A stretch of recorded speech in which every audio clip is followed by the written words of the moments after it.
May 3, 1877, marked the beginning of the end for the Wallowa band of the Nez Perce as they gathered under a canvas fly at Fort Lapwai in the Idaho Territory.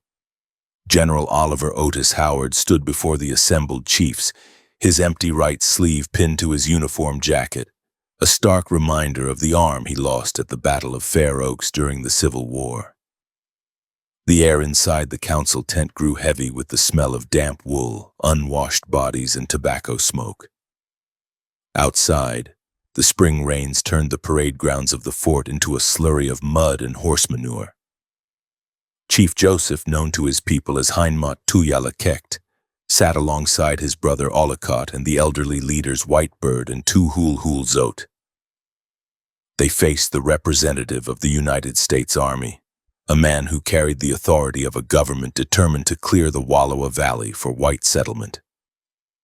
The tension in the room relied on the translation of Ad Chapman, a settler who held the trust of neither side completely. Howard spoke with the rigidity of a man who believed his orders carried divine sanction.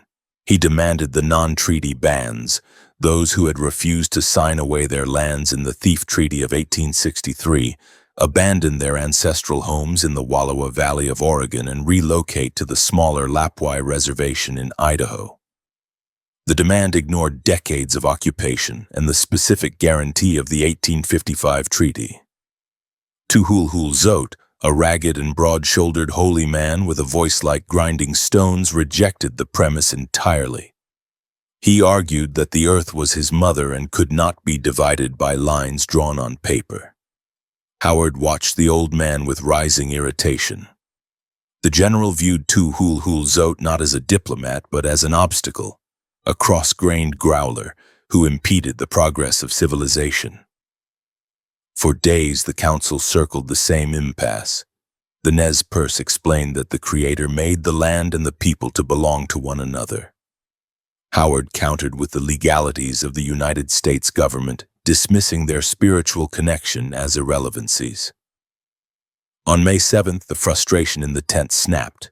Tuhulhulzot challenged the general's authority to tell the Nez Perce where to live. Howard, losing his composure, ordered the holy man arrested. Soldiers seized Tuhulhulzot and dragged him to the guardhouse. The sight of their elder being manhandled sent a shockwave through the assembled warriors. Young men gripped the knives beneath their blankets, but Joseph and Ollicott signaled for restraint. Violence in the heart of the fort would result in a massacre of their leaders. With the primary voice of dissent imprisoned, Howard delivered his ultimatum. He gave the bands 30 days to gather their livestock, pack their lodges, and move to the reservation. It was an impossible time frame. The Wallowa band lived far across the Snake River, and their cattle and horses lay scattered across hundreds of square miles of rugged terrain. Joseph tried to explain that the Snake River ran high with spring melt, a churning torrent of ice-cold water and debris that would kill their stock. Howard refused to negotiate. He stated clearly that if they did not move within the allotted time, he would send soldiers to drive them out with bullets. The chiefs looked at the general and saw no room for bargaining. To save their people from immediate slaughter, they agreed to move. The return to the Wallowa Valley initiated a frantic dismantling of a way of life. The people worked from dawn until passing dusk to round up their herds. They left behind hundreds of cattle they could not gather in time, animals that white settlers immediately claimed or shot. The trek back toward the reservation boundary required crossing the Snake River at Dug Bar. As Joseph had predicted, the river raged with the force of the spring runoff. The water spanned a quarter-mile wide, a gray-green flood tearing through the canyon walls. On May 31st, the crossing began. The people constructed rafts of tightly bundled buffalo hides to ferry the women, children, and elderly. Warriors rode their horses into the current, swimming alongside the rafts to keep them from capsizing in the violent eddies. The freezing water sapped the strength of animals and humans alike. While the people survived the crossing without drowning, the livestock fared worse. The current swept away many of the cattle and horses. Animals panicked in the icy water, thrashing until they exhausted themselves and sank or were battered against the rocks downstream. The loss of wealth and food stores in those few hours devastated the band's resources. On the far bank, the people shivered in the wind, watching the river swallow their livelihood. They climbed the steep canyon walls of the Salmon River breaks, leaving their homeland behind them, moving toward a reservation that promised only confinement. By June 14th, the Wallowa Band, along with the bands of White Bird and Tuhul Zot, congregated at Tepalawam, an ancient camping ground near Tolo Lake on the Camas Prairie. The location lay just outside the reservation boundary. They had 10 days remaining before Howard's deadline expired. The encampment held 600 people, a temporary city of teepees and grazing horses. The mood in the camp fluctuated between resignation and fury. The older chiefs, Joseph and Whitebird, counseled peace, knowing the futility of fighting the soldiers. They intended to comply, however bitter the taste. But the young warriors felt only the humiliation. They watched the white settlers encroach on their land, steal their horses, and assault their people with impunity. Whiskey, traded illicitly at the edge of the camp, fueled their grievance. Among the agitators sat Wallititz, a young man whose father, Eagle Robe, had been murdered by a white settler named Larry Ott 2 years prior. Ott had never faced justice for the killing. As the sun set on June 13th, the young men gathered on their horses, parading through the camp. In the heat of the moment, an older man mocked Wallititz. He questioned why the young warrior played at being brave when he had done nothing to avenge his father's death. The insult struck Wallititz like a physical blow. His honor questioned, he made a fatal decision. He would not go to the reservation as a defeated man. Wallititz recruited his cousin Sarpsis Ilpilp, Red Moccasin, and a teenager named Wetjetmus Waileka, Swan Necklace. On the morning of June 13, the three rode south toward the Salmon River settlements. Their target was not Larry Ott, who had wisely fled the area, but Richard Devine. Devine lived on the Salmon River and held a notorious reputation among the Nez Perce. He had set his dogs on native people who walked near his property and had once murdered a crippled Indian man. The three warriors arrived at Devine's homestead on June 14th. They found the old settler alone. They shot him dead, seizing his Sharps rifle and ammunition. It was the first act of war, committed without the sanction of the chiefs. The killing of Devine broke the dam.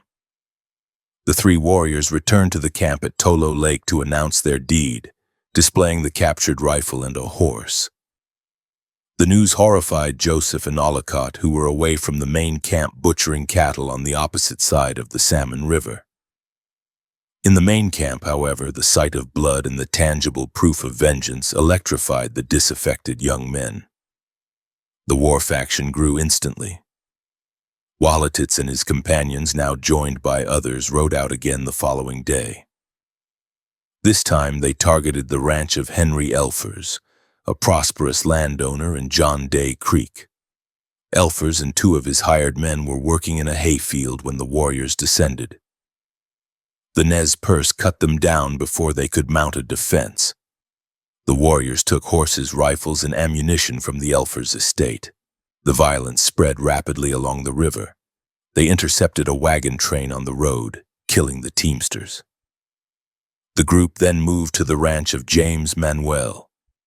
They killed Manuel and burned his house, though his 7-year-old daughter escaped into the brush with a broken hip, surviving on berries for days. The raids were brutal, intimate, and fueled by years of suppressed rage. The targets were specific men known for their mistreatment of the tribe, but the violence inevitably spilled over onto anyone unfortunate enough to be in the path of the war party. While the raids unfolded, Joseph remained unaware of the escalation. He stayed with his wife and child across the river, preparing the last of their beef for the reservation move. On June 15th, Messengers swam the river to bring him the news. The young men had killed settlers. The army would not distinguish between the guilty individuals and the tribe as a whole. The 30-day truce was dead. Joseph understood immediately that the time for negotiation had passed. General Howard would view the killings as an act of war by the entire Nez Perce nation. Joseph recrossed the river to find the camp at Tolo Lake in upheaval. The peace chiefs could no longer control the young men. Roughly 17 warriors had participated in the attacks over the 2 days, leaving at least 18 white settlers dead and several homes in ashes. The settlers in the surrounding region of Mount Idaho and Grangeville panicked, sending riders galloping toward Fort Lapwai to beg General Howard for protection. The soldiers at Fort Lapwai received the news with grim predictability. General Howard, who had been preparing to enforce the reservation deadline, now shifted his operational focus from relocation to retribution. He ordered 2 companies of the 1st Cavalry under the command of Captain David Perry to saddle up. Perry's orders were to march immediately to the Camas Prairie, engage the hostiles, and punish the perpetrators. The force consisted of 103 soldiers and 11 civilian volunteers. They rode out on the evening of June 15th, confident in their ability to crush a disorganized tribal uprising. Joseph and the other chiefs faced a critical decision. Staying at Tolo Lake was suicide. The terrain offered no defense against cavalry. They needed a position that neutralized the army's advantages. The chiefs ordered the camp to strike the lodges. The entire assemblage, warriors, women, children, elders, and thousands of horses, moved south toward Whitebird Canyon. Whitebird Canyon offered a geographical fortress. The canyon descended steeply from the plateau to the Salmon River, a drop of 3,000 feet over just a few miles. The terrain consisted of rolling ridges, deep ravines, and rocky buttes that provided infinite cover for marksmen. By moving the camp to the bottom of the canyon near the river, the Nez Perce forced any attacking enemy to descend the exposed slopes. The position allowed the warriors to watch the approach from miles away. The journey to Whitebird Canyon was somber. The people understood that the raids had irrevocably altered their future. The peaceful existence they had argued for at the Lapwai Council was gone. Now they were fugitives in their own land. The warriors checked their weapons. Their arsenal was a mix of modern technology and obsolete heirlooms. Some carried Winchester repeating rifles and Springfield breechloaders captured in the raids or purchased through trade. Others carried muzzle-loading muskets that required powder and ball, effective only at close range. Many still carried bows and arrows. Upon reaching the canyon floor, the people set up camp. The women dug rifle pits and shelter trenches, preparing for the inevitable assault. The warriors scouted the ridges. They knew the soldiers were coming. The distance from Fort Lapwai to Whitebird was approximately 70 miles. A cavalry column moving at speed would arrive within 2 days. Joseph, though regarded by the whites as the primary military strategist, actually deferred to others in matters of war. Olcott, his younger brother, possessed a tactical mind and led the Wallowa warriors. Tuhulhulzot and Whitebird brought decades of experience in navigating the landscape, but in the eyes of the U.S. Army and the press, Joseph was the figurehead, the Red Napoleon. This misconception would shape the white response throughout the conflict, attributing a centralized command structure to the Nez Perce that simply did not exist. The tribe operated on a consensus of headmen and the individual autonomy of warriors. On the night of June 16th, sentries posted on the high bluffs spotted the dust cloud of Captain Perry's column approaching from the north. The soldiers had ridden hard, covering the distance in little over 24 hours. They arrived at the head of the canyon exhausted, their horses blown and stumbling. Perry, urged on by the civilian volunteers who demanded immediate vengeance for the Salmon River killings, made a tactical error. Instead of resting his men and scouting the terrain, he prepared to descend into the canyon at dawn. Inside the Nez Perce camp, the drumming began. The warriors stripped for battle, painting their faces and horses. They did not plan to flee. They had chosen this ground, a truce party consisting of 6 warriors led by Wetty Hulis, prepared to ride out under a white flag to see if the soldiers would talk before shooting. But behind them, 70 warriors lay hidden in the folds of the earth, waiting. The waiting was the hardest part. The air in the canyon bottom was still, the noise of the river masking the sound of the soldiers assembling on the ridge above. The War of 1877 had arrived, and the Nez Perce were cornered. But as Captain Perry would soon discover, a cornered enemy on their own ground is the most dangerous force on earth. The events of May and early June had transformed a diplomatic dispute into a blood feud. The raids along the Salmon River served as the catalyst, but the pressure had been building for years. The miners encroaching on the creeks, the settlers fencing off the water, and the government's insistence on the reservation system had created a powder keg. Walletits lit the fuse, but General Howard had packed the powder. Now, as the sun threatened to rise on June 17th, the Wallowa Band, the Lamata Band, and the Pikunin Band stood united not by choice, but by survival. They watched the rim of the canyon, fingers resting on the triggers of their rifles, watching the silhouette of the cavalry appear against the lightening sky. June 17, 1877 broke over the ridges of Idaho with a pale gray light that offered no warmth to the exhausted men of the 1st Cavalry. Captain David Perry sat heavily in his saddle, his eyes gritty from lack of sleep. Behind him, the column of 103 troopers and 11 civilian volunteers stretched out in a disorganized line, descending the steep switchback trail into Whitebird Canyon. The horses stumbled on the loose basalt rock. They had ridden 70 miles with barely a pause, and the animals were spent. Their heads hung low, breath steaming in the chill morning air, flanks heaving with the effort of holding back against the severe grade. The soldiers were in no better condition. Saddle sores rubbed raw against denim and wool, and men dozed upright, jerking awake only when their mounts slipped on the shale. The canyon opened up below them, a vast grassy bowl cut by ravines and dotted with rounded buttes. At the bottom, 3 miles away, the Salmon River churned through its gorge. The Nez Perce camp lay hidden behind a series of rolling ridges near the water, but the smoke from their morning cooking fires drifted up, marking their location. Perry ordered a halt to peel off coats and tighten cinches. The silence of the canyon felt heavy, amplified by the rushing river and the occasional clink of a horseshoe on stone.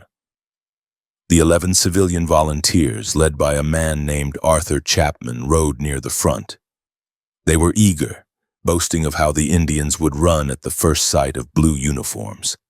They drank from flasks to ward off the cold and the nerves. Perry deployed his force as they reached the valley floor. He placed Lieutenant Edward Theller with an advance guard of 8 men well ahead of the main body. Perry followed with F Company. Captain Joel Trimble commanded H Company in the rear.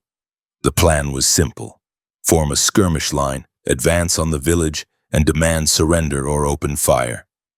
Perry assumed the sight of 100 cavalrymen would shatter the Nez Perce resolve. He did not know that the terrain he was riding into was a natural kill zone, or that the enemy waiting for him knew every fold of the ground.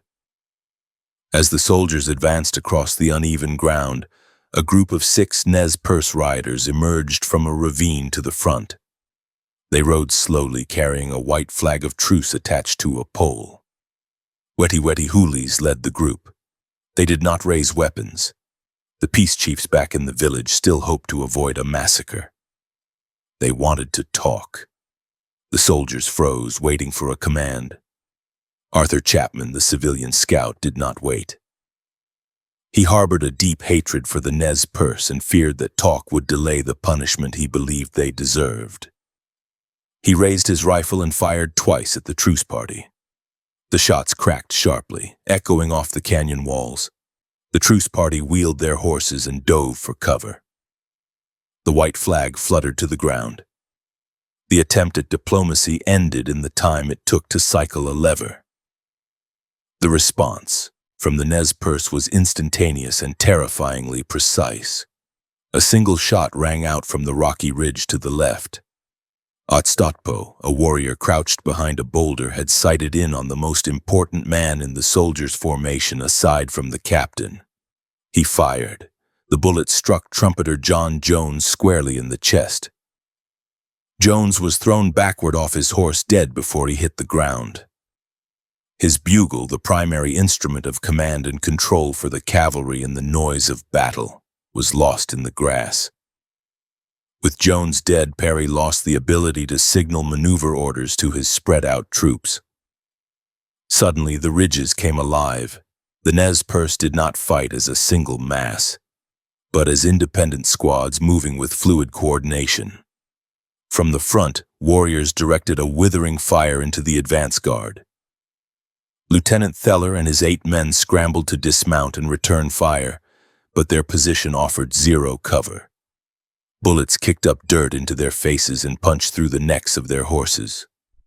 The soldiers struggled with their weapons. The 1873 Springfield carbines used copper-cased ammunition. As the guns heated up from rapid firing, the soft copper expanded and jammed in the breeches. Soldiers frantically tore at the extractors with knives, cursing their equipment while Nez Perce bullets found them.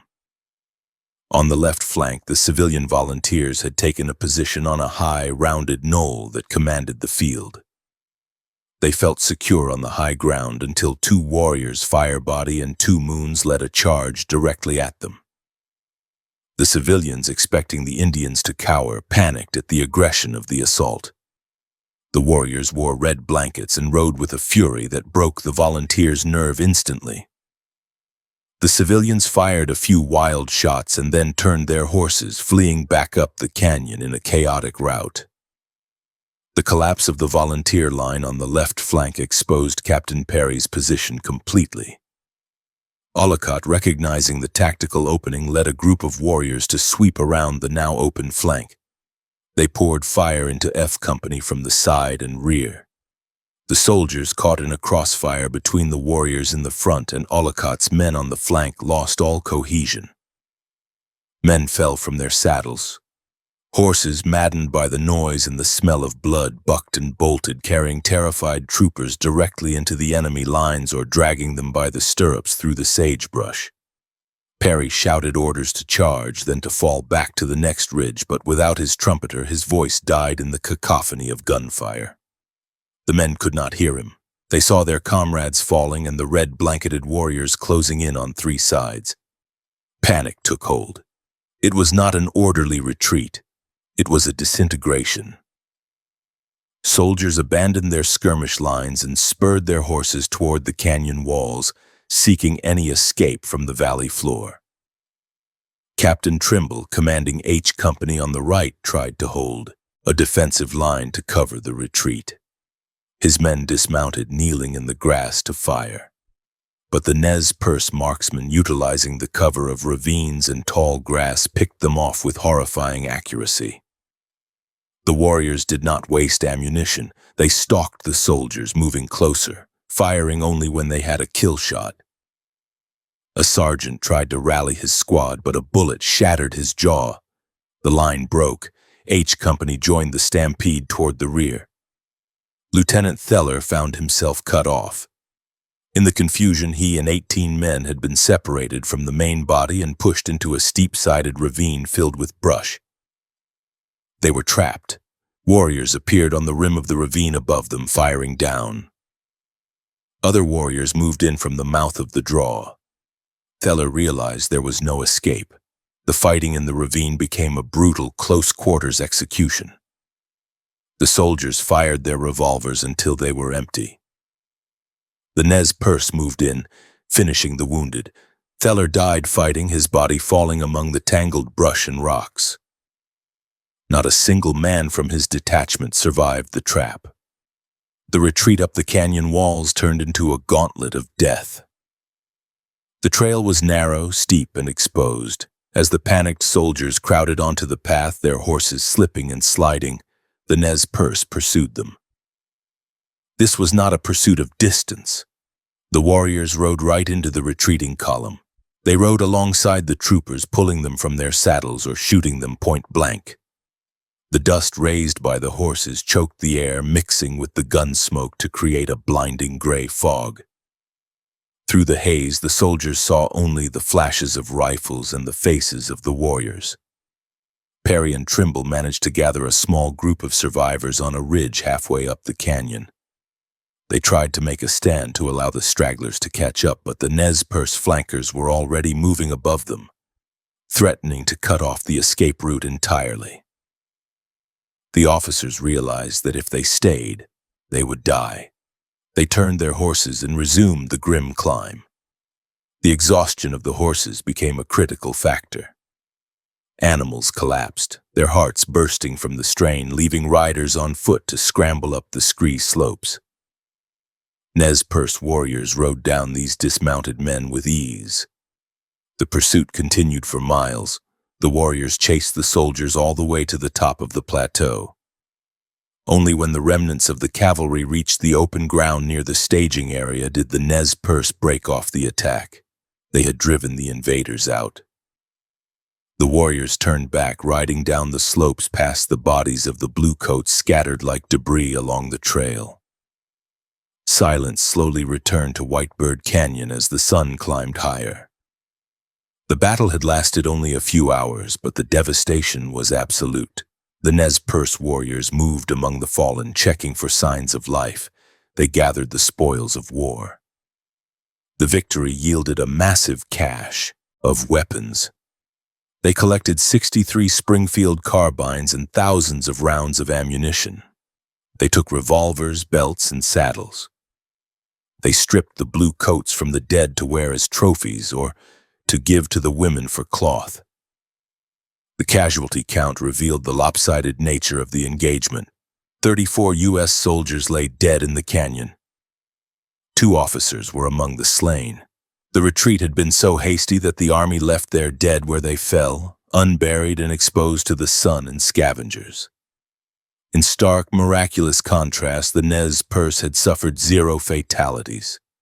Only 2 or 3 warriors had sustained wounds, none of them life-threatening.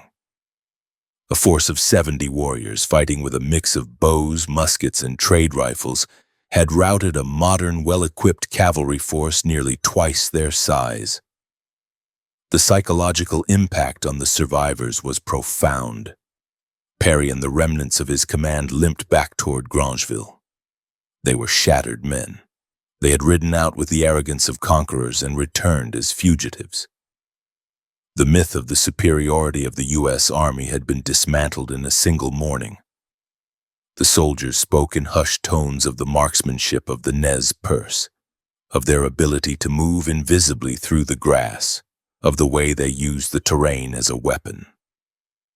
Back in the village, the mood was not one of celebration, but of grim preparation.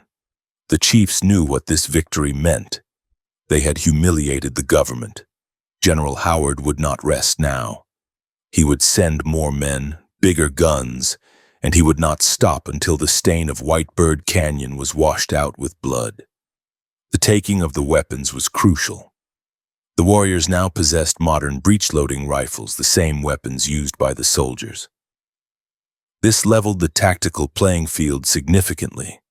The women worked quickly to strike the camp. The village had to move. The canyon, once a sanctuary, was now a known target. They loaded the travois, gathered the herds, and prepared to cross the Salmon River to the safety of the wilderness on the other side. The bodies of the soldiers remained on the slopes, silent testaments to the failure of the ultimatum. As the sun set on June 17th, the reality of the war settled over the region. The settlers in the nearby towns barricaded themselves in their homes and stockades, terrified that the victorious Nez Perce would descend on them next. General Howard, receiving the dispatch of the defeat at Fort Lapwai, sat in stunned silence. He realized he was not dealing with a disorganized rabble of savages. He was facing a disciplined, tactically sophisticated enemy led by men who understood war better than his own captains. He immediately telegraphed for reinforcements from across the West. The slaughter at Whitebird Canyon had transformed a local police action into a national crisis. The 1,000-mile war had begun in earnest, and the U.S. Army had lost the first round decisively. July 1st, 1877, found the band of Chief Lookingglass camped peacefully along the Clear Creek, a tributary of the Middle Fork of the Clearwater River. Lookingglass, a tall and commanding figure known for his political acumen, had steadfastly refused to join the war parties of Joseph and Whitebird. He believed the conflict was a disaster for his people and had kept his 40 lodges separate, planting gardens and maintaining strict neutrality. He even went so far as to tell the hot-headed young warriors from the other bands that they were not welcome in his camp. He assumed that his long history of friendship with the whites and his clear refusal to participate in the Salmon River raids would protect his people. He was wrong. General Howard, stung by the humiliation at Whitebird Canyon and receiving panic-stricken reports from settlers, decided that no Nez Perce could be trusted. He ordered Captain Stephen Whipple to take 2 companies of cavalry and a group of volunteers to arrest Lookingglass and secure his band. Whipple marched his men toward the village at dawn. As the soldiers crested the ridge overlooking the camp, Lookingglass sent a messenger, Peo Tholect, to tell the soldiers he wanted no trouble. The chief stood outside his lodge, unarmed, holding a pipe, a universal symbol of truce. The response from the military was an act of unprovoked aggression that would fundamentally alter the trajectory of the war. A civilian volunteer with Whipple raised his rifle and fired at the chief. The bullet missed Lookingglass but struck a bystander. Immediately, Whipple ordered his troops to open fire. The soldiers' rifle fire, a relentless crackle that rolled across the camp, tore into the teepees. Women and children screamed, dropping their cooking pots and fleeing into the thick brush along the riverbank. The surprise was total. The village did not fight back. They ran. Lookingglass, enraged and betrayed, barely escaped with his life. The soldiers descended into the abandoned camp, looting the lodges and setting fire to the structures. They destroyed the food stores and trampled the carefully cultivated gardens. In their blind zeal to punish a potential enemy, the army created a formidable actual enemy. Lookingglass and his warriors, who had been the strongest advocates for peace, now had no home and no choice. They gathered their families from the brush and moved north to join the combined forces of Joseph, Whitebird, and Zot. The attack added 60 experienced fighting men to the Nez Perce resistance and, more importantly, it brought Lookingglass into the war council. He was a seasoned war leader, far more aggressive and strategically minded than Joseph. By July 11th, the combined Nez Perce bands, now numbering roughly 800 people, including 250 warriors, had established a camp in the deep canyon of the Clearwater River. The location seemed secure, nestled between the steep canyon walls and the rushing water. However, on the bluffs above, General Howard was maneuvering a massive force. His command had swelled to over 400 men, including 5 companies of infantry, 4 companies of cavalry, and an artillery detachment armed with 2 4-inch howitzers and 2 Gatling guns. Howard moved with a lumbering caution, terrified of walking into another ambush like Whitebird. The battle began almost by accident. Around noon on July 11th, Lieutenant Fletcher, scouting ahead of the main army column on the high plateau east of the river, looked down into the canyon and spotted the immense herd of Nez Perce horses grazing. He immediately realized the entire hostile force lay below. He sent word back to Howard. The general brought his army to the edge of the bluff. Instead of finding a way down to engage, Howard ordered the howitzers to unlimber and fire blindly into the valley floor. The boom of the cannons echoed off the canyon walls, shattering the midday calm. The shells whistled down, exploding near the river. The effect was instantaneous, but not what Howard expected. Instead of panic, the shelling triggered a disciplined, furious mobilization. The warriors, seasoned by the victory at Whitebird, grabbed their rifles and sprinted not away from the danger, but toward it. To protect their families in the canyon below, they had to hold the high ground. A wave of warriors, led by Tuhul-Hulzot and Ollicott, swarmed up the steep, pine-covered ravines that cut into the canyon wall, racing the soldiers for control of the plateau rim. The Nez Perce reached the top of the bluffs just as the soldiers were deploying into a skirmish line. The warriors did not charge into the open. Instead, they utilized the natural fortification of the terrain. The plateau was not flat. It was broken by rocky outcrops and swells of earth.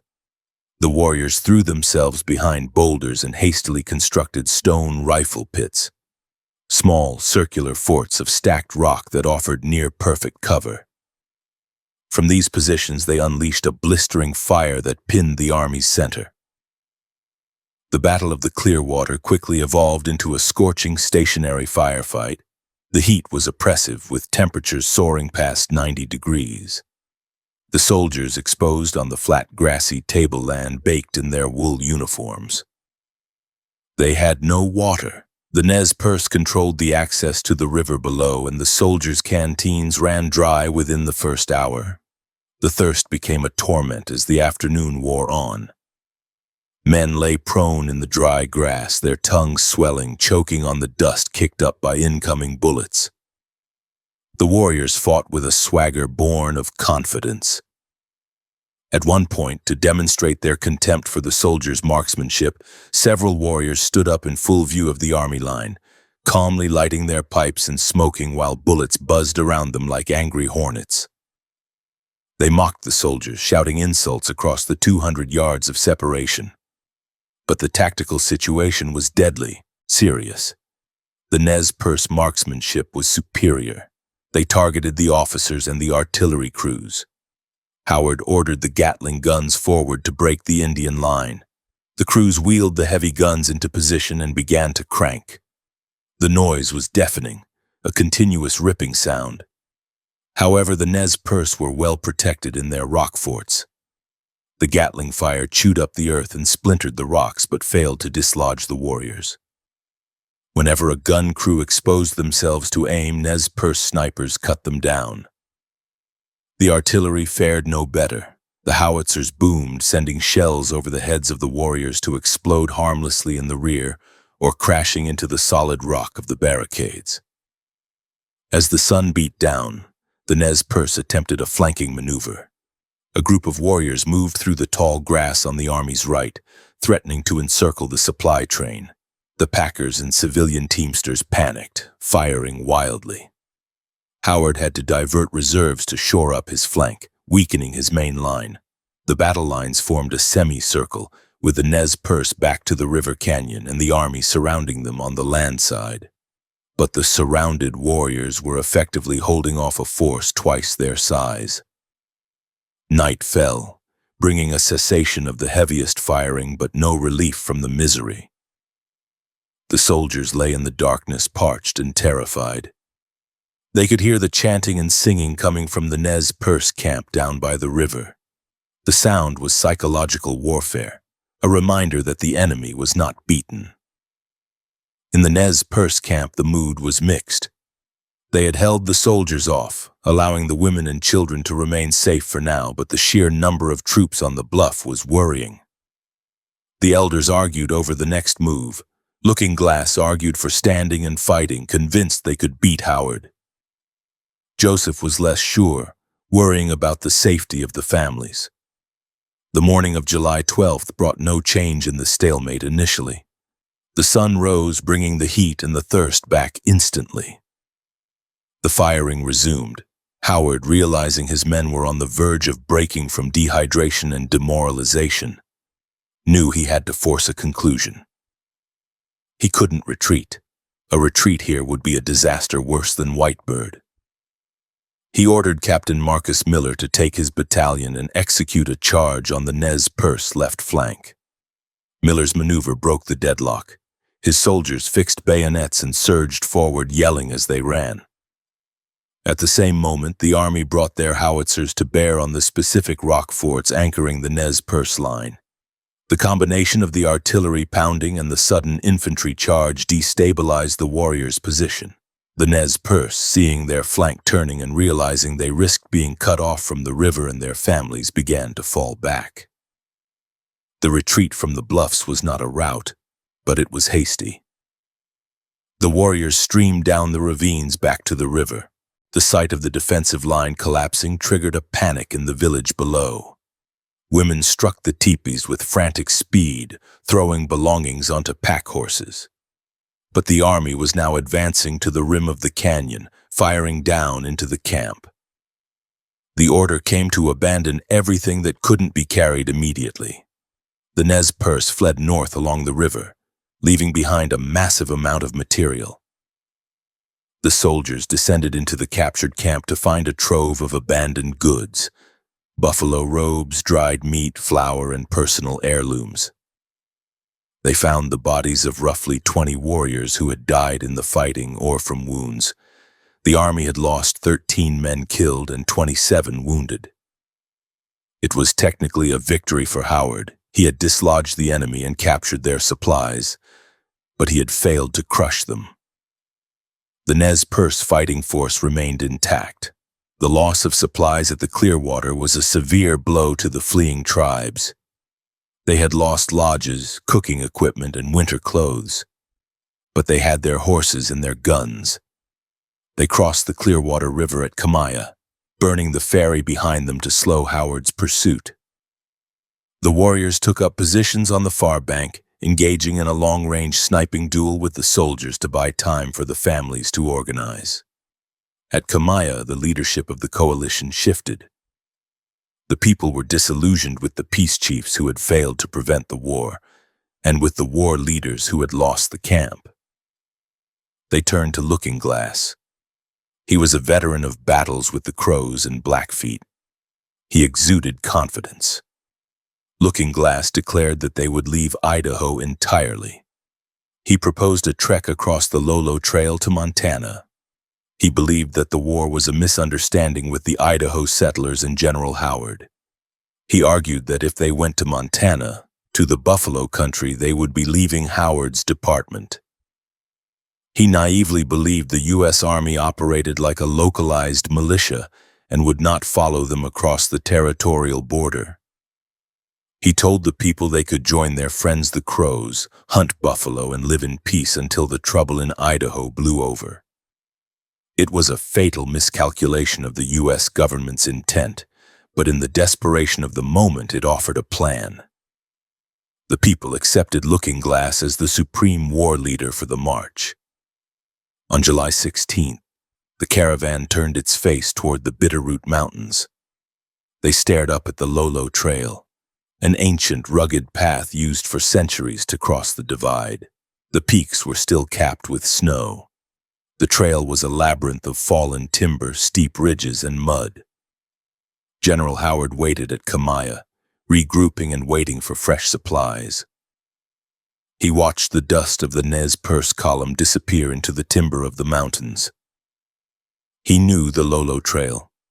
It was difficult for a man on horseback. For an army with wagons and artillery, it was considered impassable. He delayed, giving the Nez Perce a head start. He sent a telegraph to his superiors alerting the military commanders in Montana that the hostiles were heading their way. The war was no longer an Idaho problem. It was about to spill across the continental divide.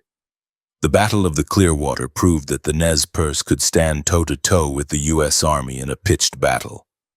But it also proved that they could not win a war of attrition.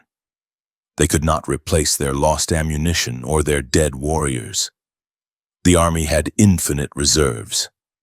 The decision to flee over the mountains transformed the conflict from a localized uprising into a legendary odyssey. They were no longer fighting for their land. They were fighting for their existence, moving into a hostile wilderness with the vague hope that distance would equal safety.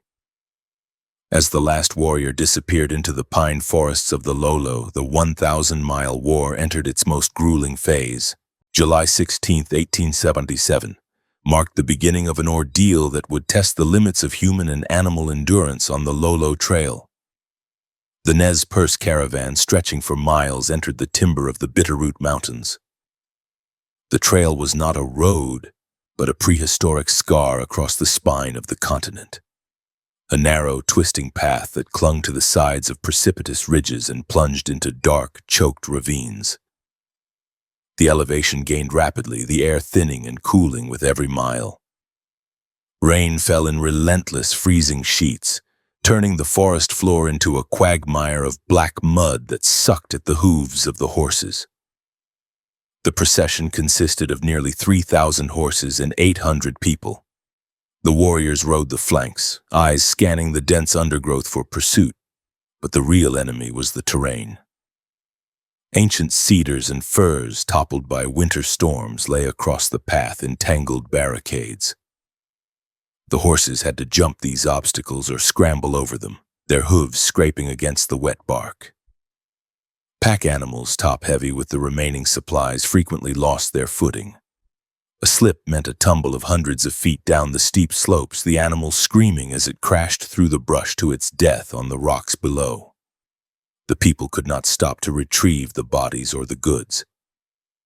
They pressed on, driven by the fear of General Howard's artillery. Hunger became a constant companion. The haste of the flight from the Clearwater meant they had left behind tons of dried meat and camas root. The mountains offered little game, and the caravan was too large to rely on hunting to feed everyone. They peeled the inner bark of the lodgepole pine to gnaw on the cambium layer, a desperate source of sustenance that filled the stomach but offered little energy. The elderly, some too frail to ride, were tied to their saddles. Children ceased their playing, their faces gaunt, eyes wide with the exhaustion that permeated the entire column. Behind them, General Howard began his pursuit on July 30th.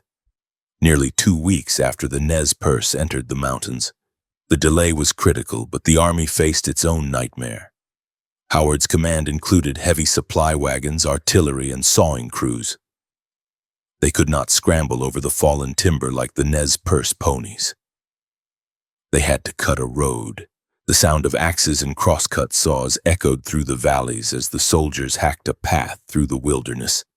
The chainsaw pace was agonizingly slow, often covering only a few miles a day. The soldiers cursed the rain, the mud, and the hostiles who seemed to move like ghosts through impassable country. While Howard hacked his way through the timber, the Nez Perce vanguard reached the Lolo Hot Springs on July 25th. They were nearing the eastern exit of the trail, where the mountains opened up into the Bitterroot Valley of Montana. But word of their approach had traveled faster than their horses.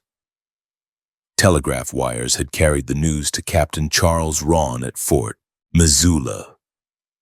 Ron, a regular army officer with a sense of duty that outweighed his resources, gathered a force to intercept the fleeing tribes.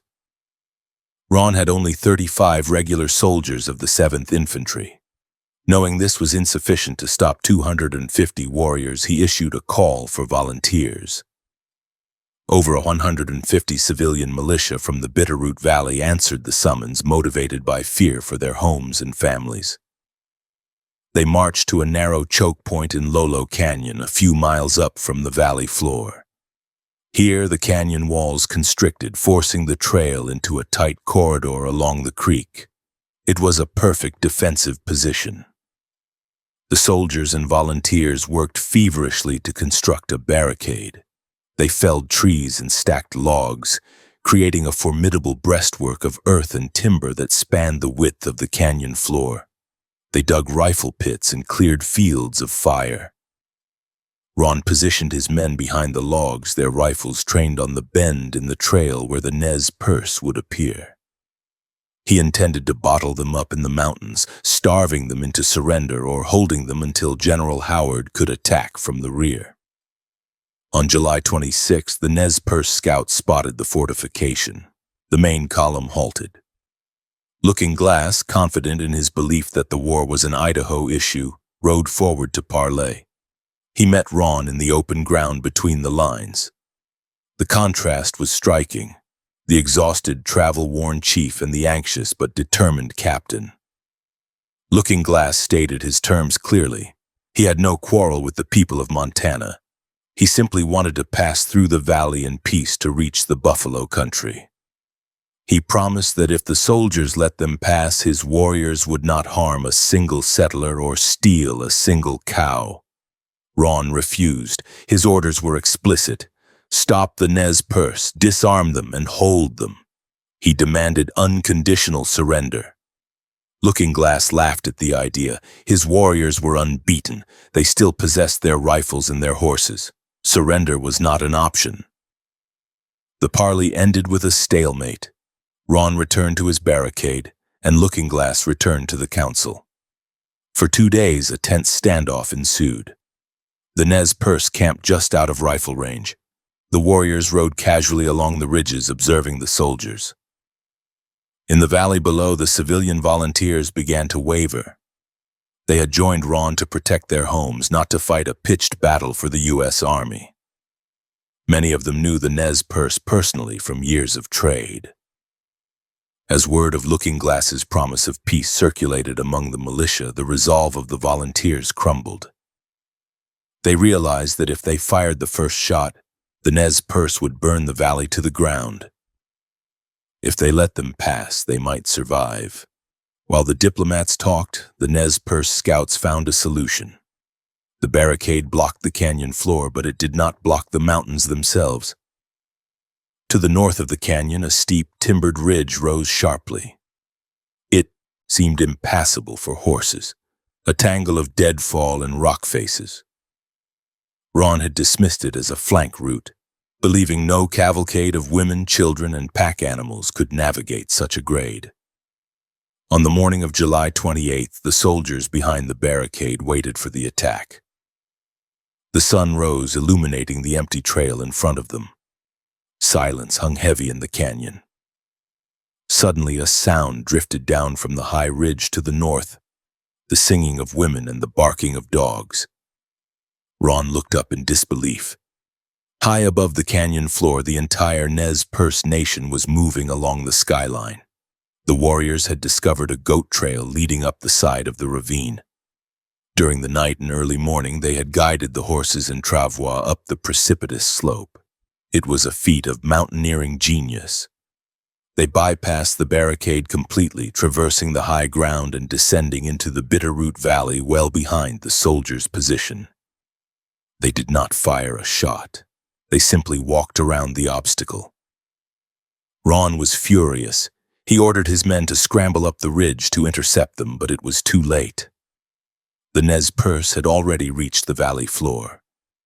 The civilian volunteers, seeing the Indians bypass them and realizing their homes were now exposed, deserted Ron en masse. They streamed back to their farms, intent on protecting their property rather than fighting a battle that had already been lost. Ron stood alone with his handful of regulars, watching the dust of the Nez Perce column settle in the distance. The formidable fortification became known instantly and derisively as Fort Fizzle. The Nez Perce entered the Bitterroot Valley as conquerors, but they behaved as guests. Looking Glass enforced strict discipline.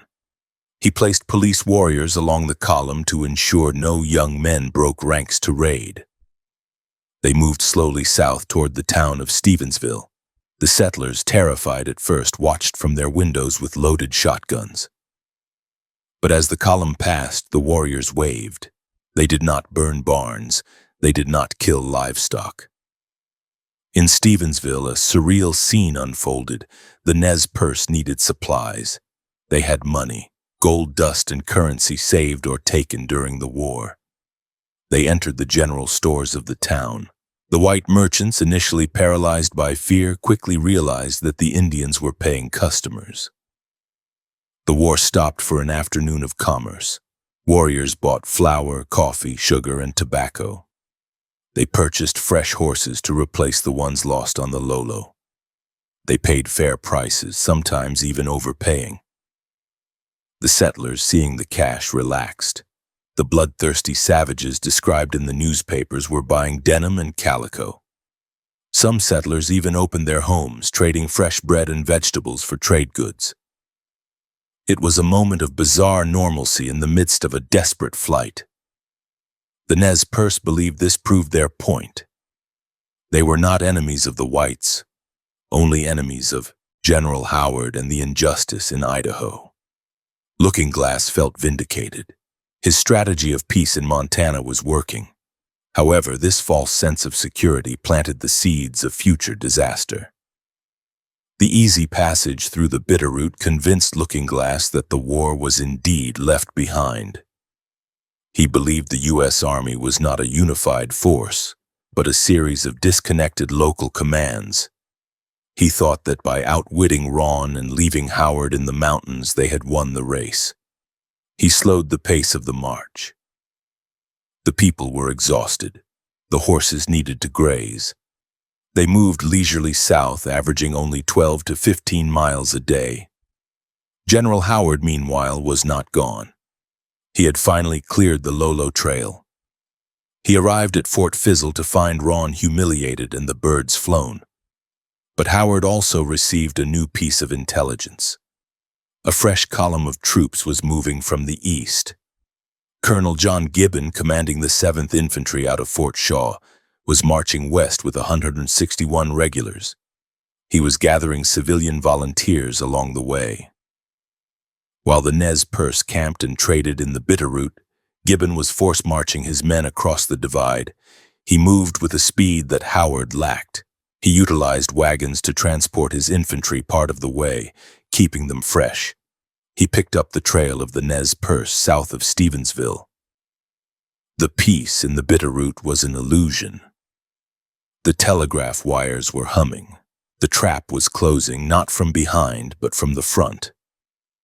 The Nez Perce moved up the chaotic drainage of the Big Hole River, crossing the divide into the Big Hole Basin on August 7th. The valley was a lush, high-altitude meadow surrounded by mountains famous for its nutritious grass. It was a favorite hunting ground. They decided to stop and rest. They needed to cut new teepee poles to replace those left at the Clearwater. They needed to hunt and dry meat. Looking Glass declared they would stay for several days to recover their strength. Joseph and Olcott argued against the delay. They felt the pressure of the pursuit even if they couldn't see it.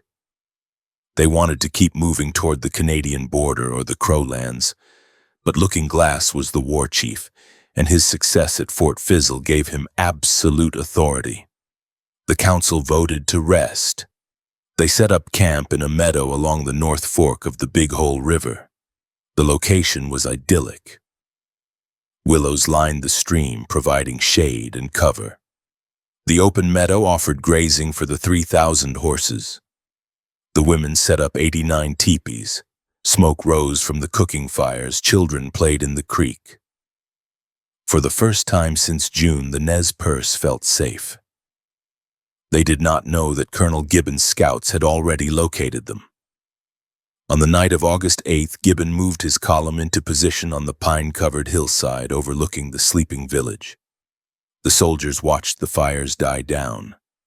They heard the sounds of the camp settle into silence. They were less than 200 yards away. Gibbon had orders to take no prisoners. He ordered his men to lie down in the grass and wait for the first gray light of dawn. The Nez Perce had posted no sentries, confident in their distance from Howard. They slept soundly, unaware that the surrounding willows were filling with riflemen. The peace of the Bitterroot had been a fatal delay, and the bill was about to come due in blood. August 9th, 1877 began in absolute silence at 3:30 a.m. The air in the Big Hole Basin hanging heavy with a freezing mist that clung to the willows along the North Fork of the Big Hole River. Colonel John Gibbon stood in the wet grass on the hillside, watching the faint outlines of the Nez Perce teepees emerging from the darkness 300 yards away.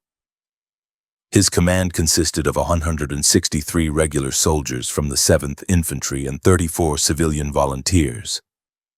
They had shivered through the night without fires or blankets to maintain the element of surprise.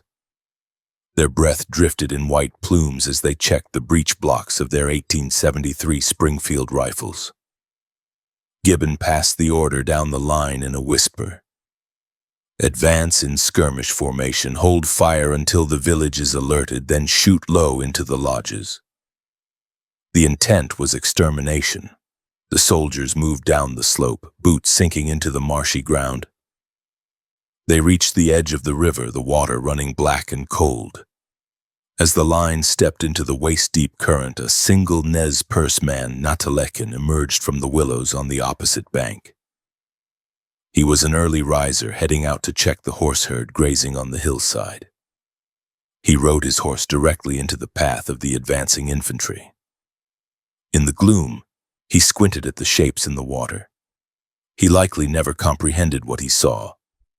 4 soldiers raised their rifles and fired simultaneously. Natalekin fell from his horse, dead before the splash echoed. The crack of the rifles shattered the morning. The entire line of 200 men unleashed a volley directly into the sleeping camp. Bullets tore through the buffalo hide skins of the 89 teepees as if they were paper. Inside, the sleeping families were jerked from dreams into a nightmare of splintering poles and screaming lead. Bodies were hit while still lying in their blankets. The soldiers, screaming, "Give them hell!" charged across the river, splashing through the icy water and storming up the bank into the village center. The initial minutes effectively dissolved into a chaotic slaughter. The Nez Perce, disoriented and terrified, spilled out of the lodges. Many were naked or wrapped only in blankets. The soldiers fired at anything that moved. Women clutching infants were cut down in the doorways of their homes. Old men stumbling into the light took bullets to the chest. The air filled with the thick, sulfurous smoke of black powder, obscuring vision and turning the camp into a gray hellscape lit only by the muzzle flashes. Colonel Gibbon rode his horse into the fray, his voice cracking as he ordered the men to burn the camp. Soldiers grabbed burning logs from the smoldering campfires and touched them to the canvas of the teepees. The dry hides caught instantly, sending pillars of fire roaring into the sky. The light from the burning lodges illuminated the carnage. Inside the burning structures, the wounded who could not move screamed as the flames consumed them. The brutality was intimate and mechanical. A soldier named Private John Bennett kicked open a lodge flap and fired blindly inside, killing a woman who was loading a musket for her husband. Walletitz, the young warrior whose vengeance killing of Richard Devine had sparked the war, found himself trapped. He and his pregnant wife were in their lodge when the attack began. He grabbed his rifle, positioning himself to cover the entrance. A bullet struck his wife, killing her instantly. Walletitz, screaming a death song, charged the soldiers coming through the flap. He killed one before being riddled with bullets. He fell across the body of his wife. The man who started the war died defending the consequences of it. Despite the overwhelming shock, the warrior class of the Nez Perce did not break. They were veterans of a lifetime of rugged existence, and their recovery time from panic to action was terrifyingly fast. Whitebird, the elderly chief, moved through the smoke with a calm authority, shouting for the warriors to grab their weapons and make for the willows.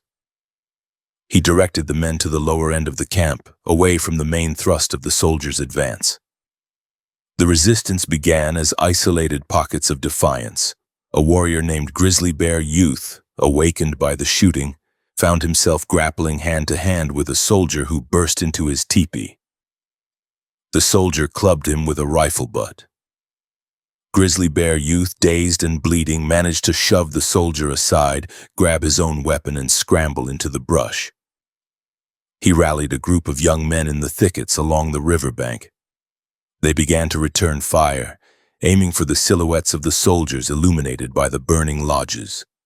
The tide of the battle shifted when the Nez Perce war leaders reached the field.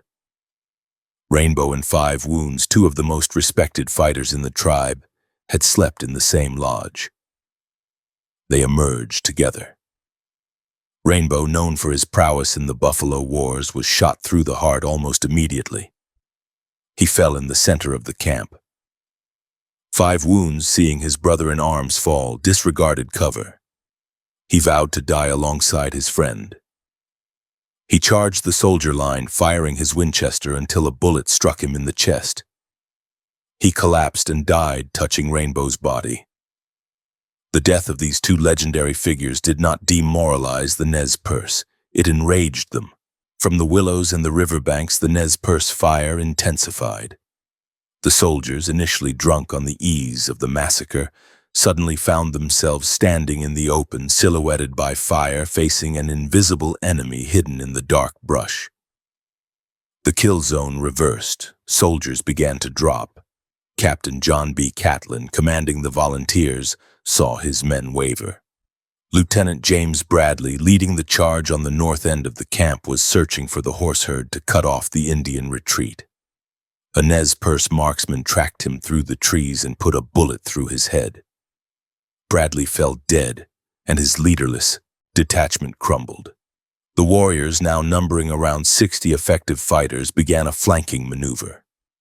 They moved through the trees, encircling the village.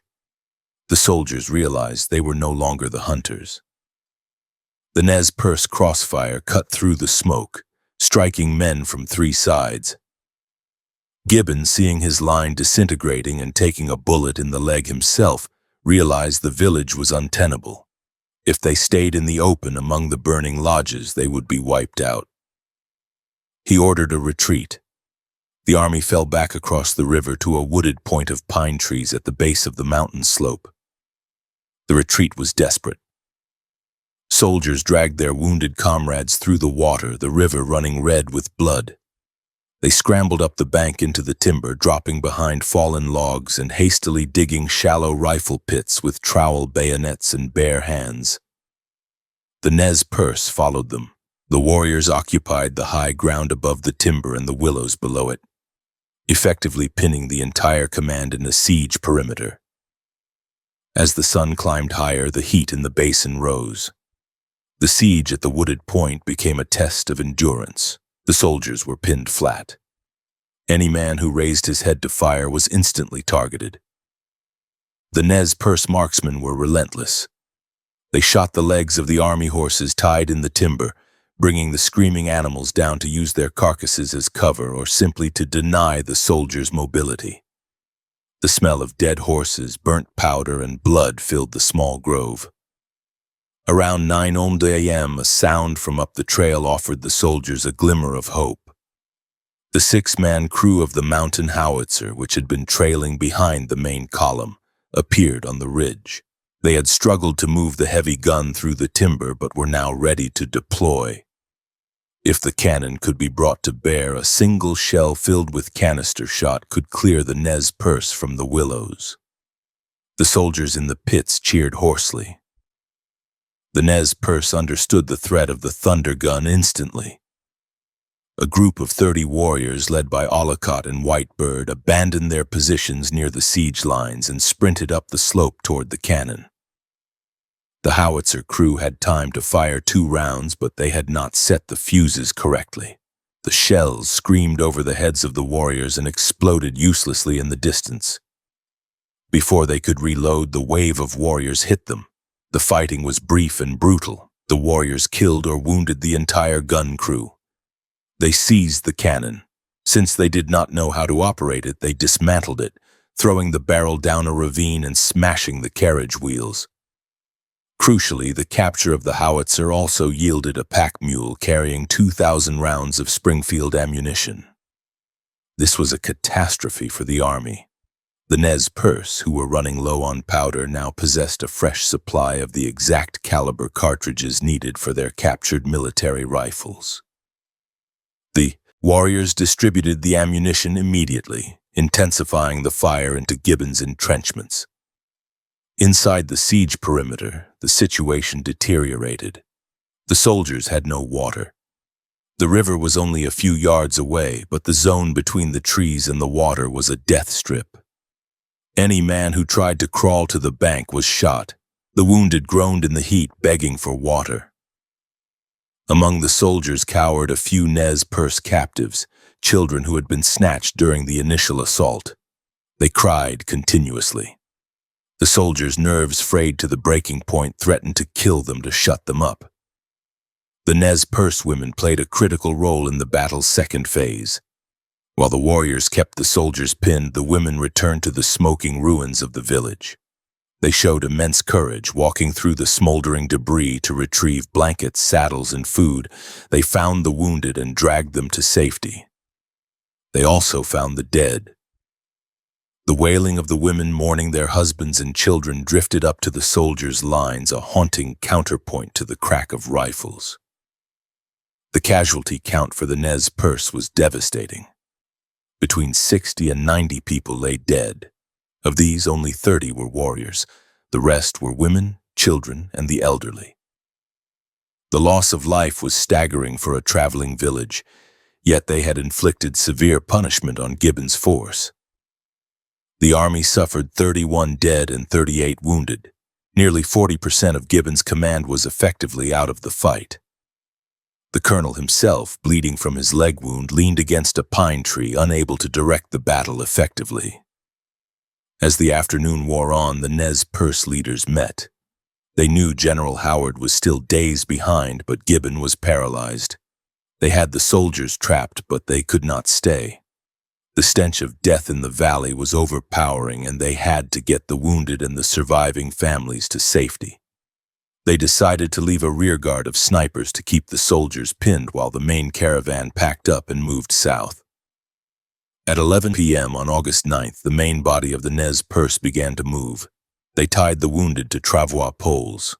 The procession was silent save for the creak of leather and the soft tread of horses.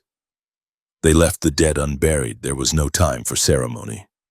They moved out of the big hole, heading south toward the Limhi Valley. A handful of marksmen remained behind throughout the night and into the morning of August 10th. They fired periodically into the pine grove, ensuring the soldiers kept their heads down. Gibbon's men, terrified of another assault, remained in their holes, eating raw horse meat to survive. It wasn't until late on August 10th that the last warrior rode away, leaving the battered 7th Infantry alone with their dead and the ruins of the village. The Battle of the Big Hole was a tactical draw, but a strategic disaster for the Nez Perce. They had survived annihilation and severely mauled the attacking force, but the cost was the heart of their people. The illusion of safety in Montana was shattered. The peace Looking-Glass had promised was revealed as a fatal error. The trust the people placed in him evaporated.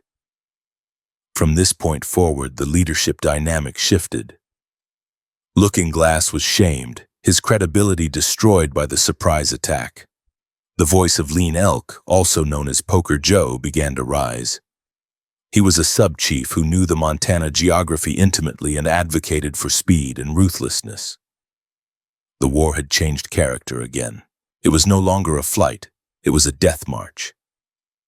The Nez Perce realized that the soldiers did not want to return them to the reservation. The targeting of women and children at the Big Hole proved that the goal was genocide. As they moved south, leaving a trail of blood on the grass, the resolve of the survivors hardened into something unbreakable.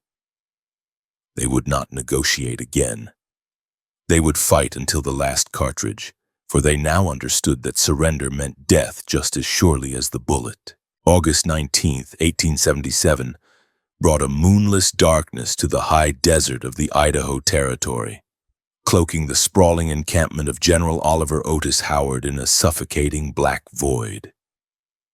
The general had pushed his men relentlessly since the news of the Big Hole slaughter, marching them south across the Continental Divide and back into Idaho in a desperate bid to intercept the fleeing tribes before they could escape into the wilderness of the Yellowstone. The army camp at Kama's Meadows lay exposed on a flat expanse of sagebrush and lava rock, cut by the meandering channels of Kama's Creek.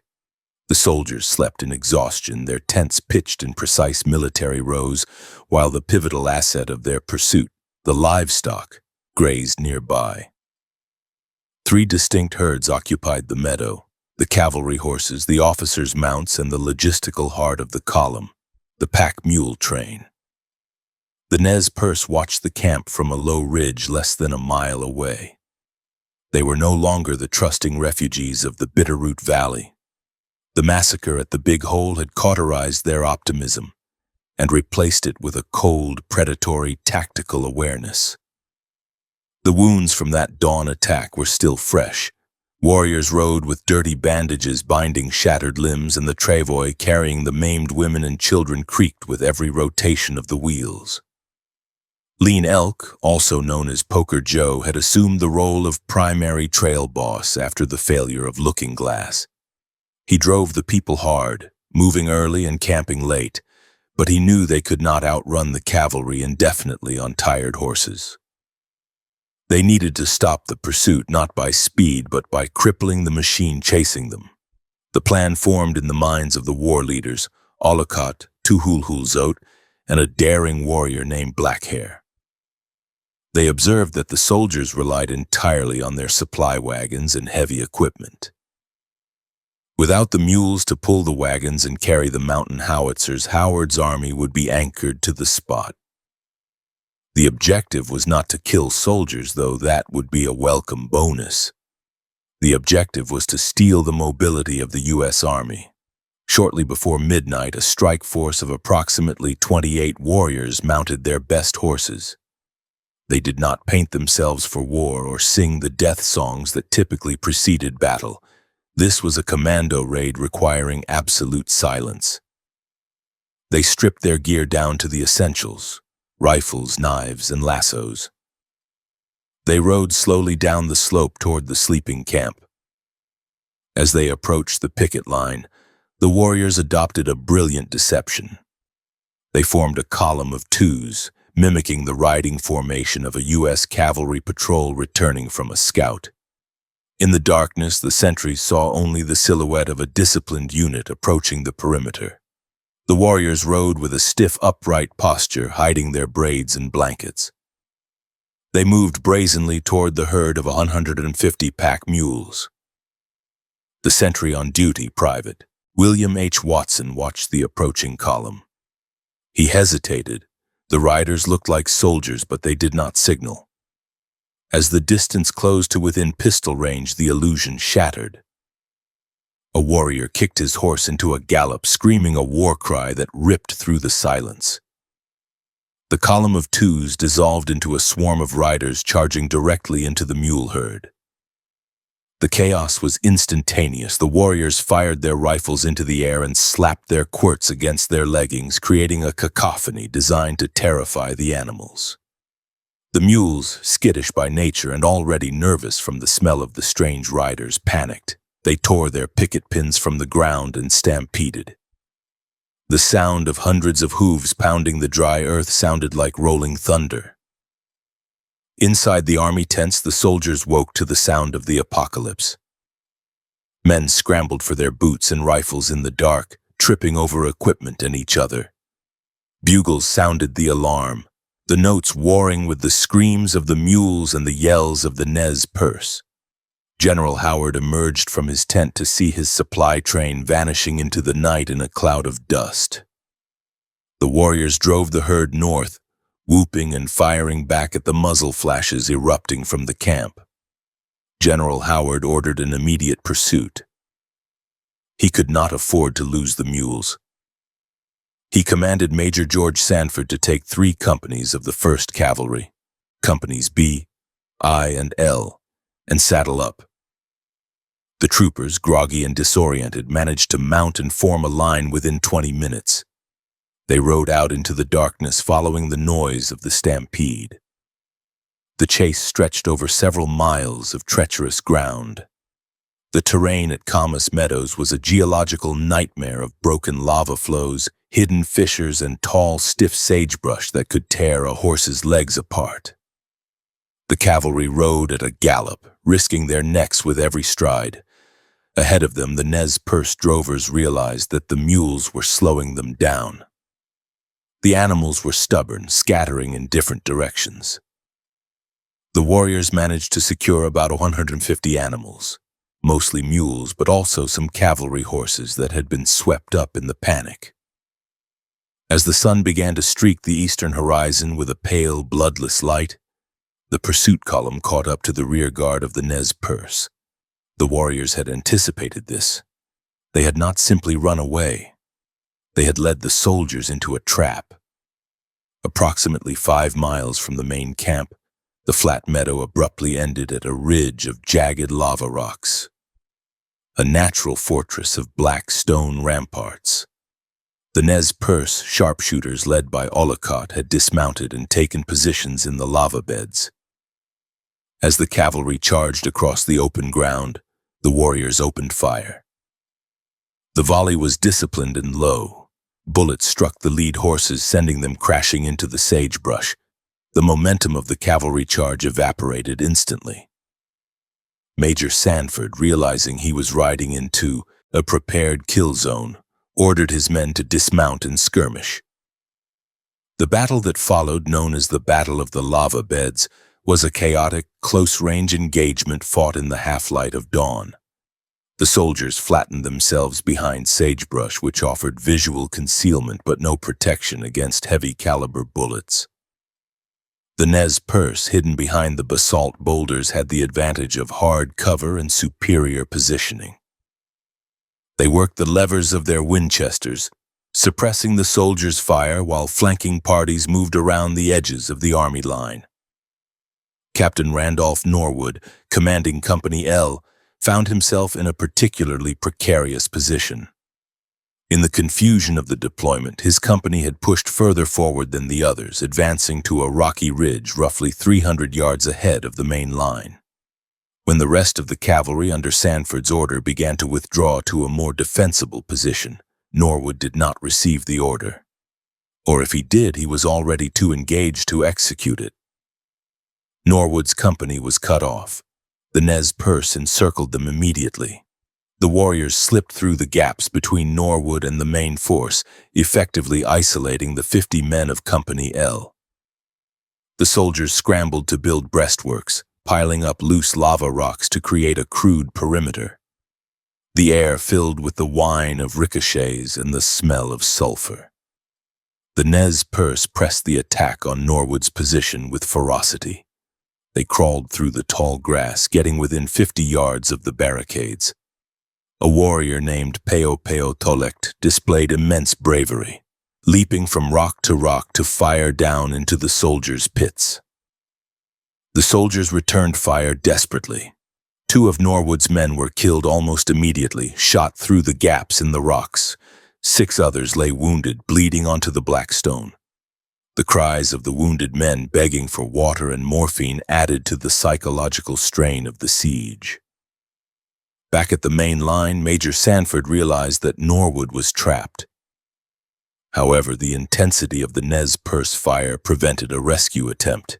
Every time a platoon tried to advance to link up with Company L, the warriors concentrated their fire, driving the soldiers back.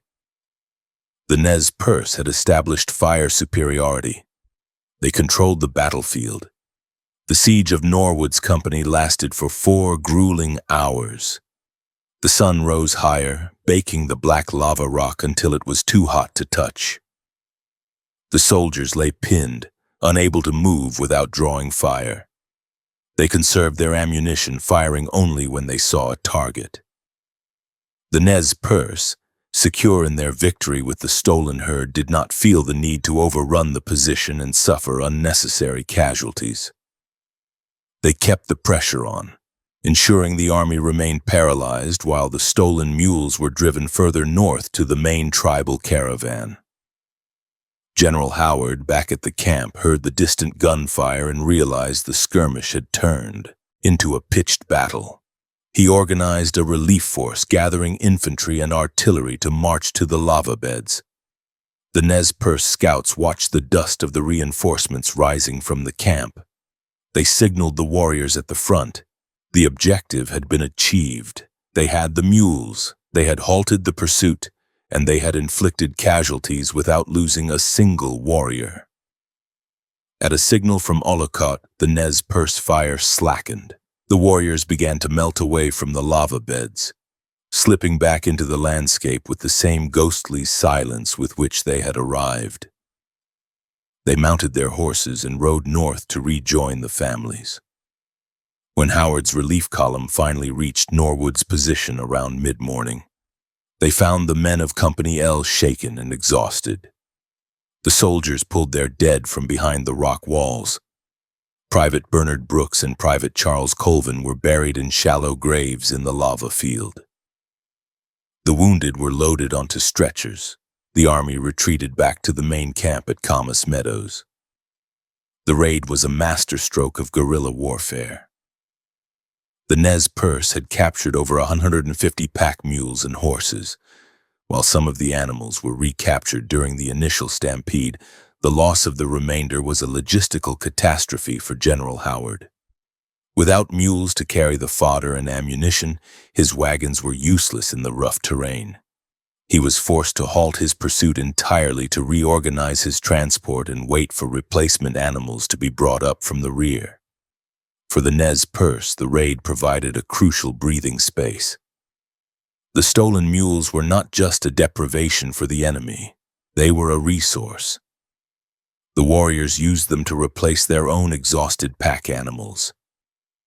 The victory boosted the morale of the tribe, proving that despite the horror of the big hole, they could still strike back and dictate the terms of the engagement. However, the victory at Camas Meadows was purely tactical. Strategically, the noose was still tightening. The delay allowed the Nez Perce to put distance between themselves and Howard, but it pushed them further east toward the strange and geologically active plateau of the Yellowstone. They were running out of geography. To the north lay the hostile Crow Nation who had refused to help them. To the east lay the open plains where the cavalry would have the advantage. The leadership of the tribe hardened under the reality of their situation. Lean Elk pushed the pace even faster. The wounded from the Big Hole and Camas Meadows suffered agonies as the travois bounced over the rocky trails. There was no time to stop for healing. The war had become a race, a contest of sheer physical endurance. As the sun set on August 20th, General Howard sat in his tent, listening to the reports of his officers. He was a humiliated man. The savages had outwitted him, outfought him, and now outrun him again. He realized that catching the Nez Perce would require more than just pursuit. It would require a blockade. He sent urgent telegraphs to the military commanders in the Department of the Dakota. He needed Colonel Nelson Miles to move from the east to act as the anvil to Howard's hammer. The Nez Perce moved into the Targhee Pass, crossing into the Yellowstone Basin. The air grew thick with the smell of sulfur from the geysers and mud pots. They were entering a land that was being transformed into a playground for the wealthy tourists of the East, a collision of worlds that would result in one of the most surreal episodes of the entire conflict. The mule raid had bought them time, but time was a commodity that was rapidly inflating in cost. August 23, 1877, marked the entry of the Nez Perce caravan into a landscape that mirrored the surreal nightmare of their situation. The band, numbering roughly 700 weary souls and 2,000 horses, crossed the Madison River and entered the volcanic plateau of the newly established Yellowstone National Park. The environment offered no comfort. The ground hissed and steamed, venting sulfurous fumes from fumaroles that coated the pine needles in yellow dust. Mud pots boiled with a rhythmic guttural thumping, and geysers erupted without warning, sending scalding water hundreds of feet into the freezing air. To the Nez Perce, who knew this land as the place of burning ground, it was a region to be traversed quickly, not a destination. Yet, in a bizarre collision of history, this war zone was simultaneously functioning as America's first vacation destination.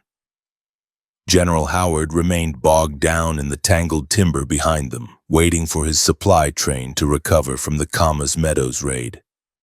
However, the threat to the front was far more dangerous. The telegraph wires had successfully alerted Colonel Samuel Sturgis of the 7th Cavalry. Sturgis, commanding the regiment decimated at Little Bighorn just 1 year prior, was hungry for redemption. He had positioned his force of 360 troopers and artillery at the eastern exits of the Absaroka Mountains, effectively blocking the Nez Perce path to the Buffalo Plains. The tribe was moving into a bottle, and Sturgis was the cork. On August 24th, the collision between the desperate refugees and the leisure class occurred. The Raidersburg Party, a group of 9 tourists from Montana, including George and Emma Cowan, had camped in the lower Geyser Basin to enjoy the thermal features. They were preparing breakfast when the vanguard of the Nez Perce column emerged from the timber. The sight of hundreds of Indians, many wounded and all grim-faced, shattered the tourists' holiday reverie. The initial encounter was tense but non-violent. Poker Joe, riding at the front, demanded food.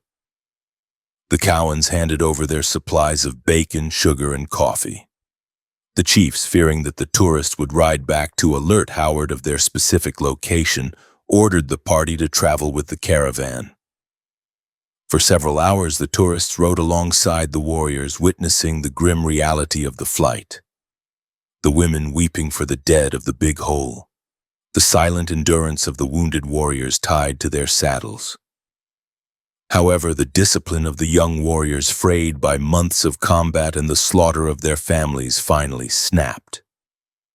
As the column moved through the Merry Mountain Trail, a group of young men separated the tourists from the main body. They surrounded George Cowan. A shot rang out, striking Cowan in the thigh. He fell from his horse. As Emma screamed, another warrior dismounted and shot Cowan in the head at point-blank range. He was left for dead by the trail. The warriors did not kill the women. They released Emma Cowan and her brother later that day, allowing them to walk out of the wilderness. Amazingly, George Cowan survived. The bullet to his head had flattened against his skull. He would crawl through the freezing park for days, surviving on coffee grounds before being rescued by Howard's scouts. The violence in the park escalated. The Nez Perce encountered another group, the Helena Party, near the Yellowstone River. The warriors attacked their camp, killing a man named Kenk. At the Otter Creek camp, they found a prospector named Jack Shively and forced him to act as a guide. They burned the Baronet Bridge, the first bridge built over the Yellowstone River, to prevent Howard's wagons from following them. The destruction of the bridge was a tactical necessity, buying them precious days while the Army engineers struggled to rebuild the crossing. As August turned to September, the caravan pushed deep into the Absaroka Range, a formidable wall of jagged peaks and box canyons that formed the eastern boundary of the park. The terrain was even more punishing than the Lolo Trail. The path led through dense timber and overpasses choked with early autumn snow. The horses, already skeletons from the 800-mile journey, began to die in droves. Their carcasses lined the trail, providing a grisly marker for the pursuing soldiers. The leadership of the tribe faced a critical strategic problem. They knew soldiers were waiting for them on the plains to the east, but they did not know exactly where. Colonel Sturgis had predicted they would exit via the Clark's Fork of the Yellowstone, a natural drainage that led to the open country.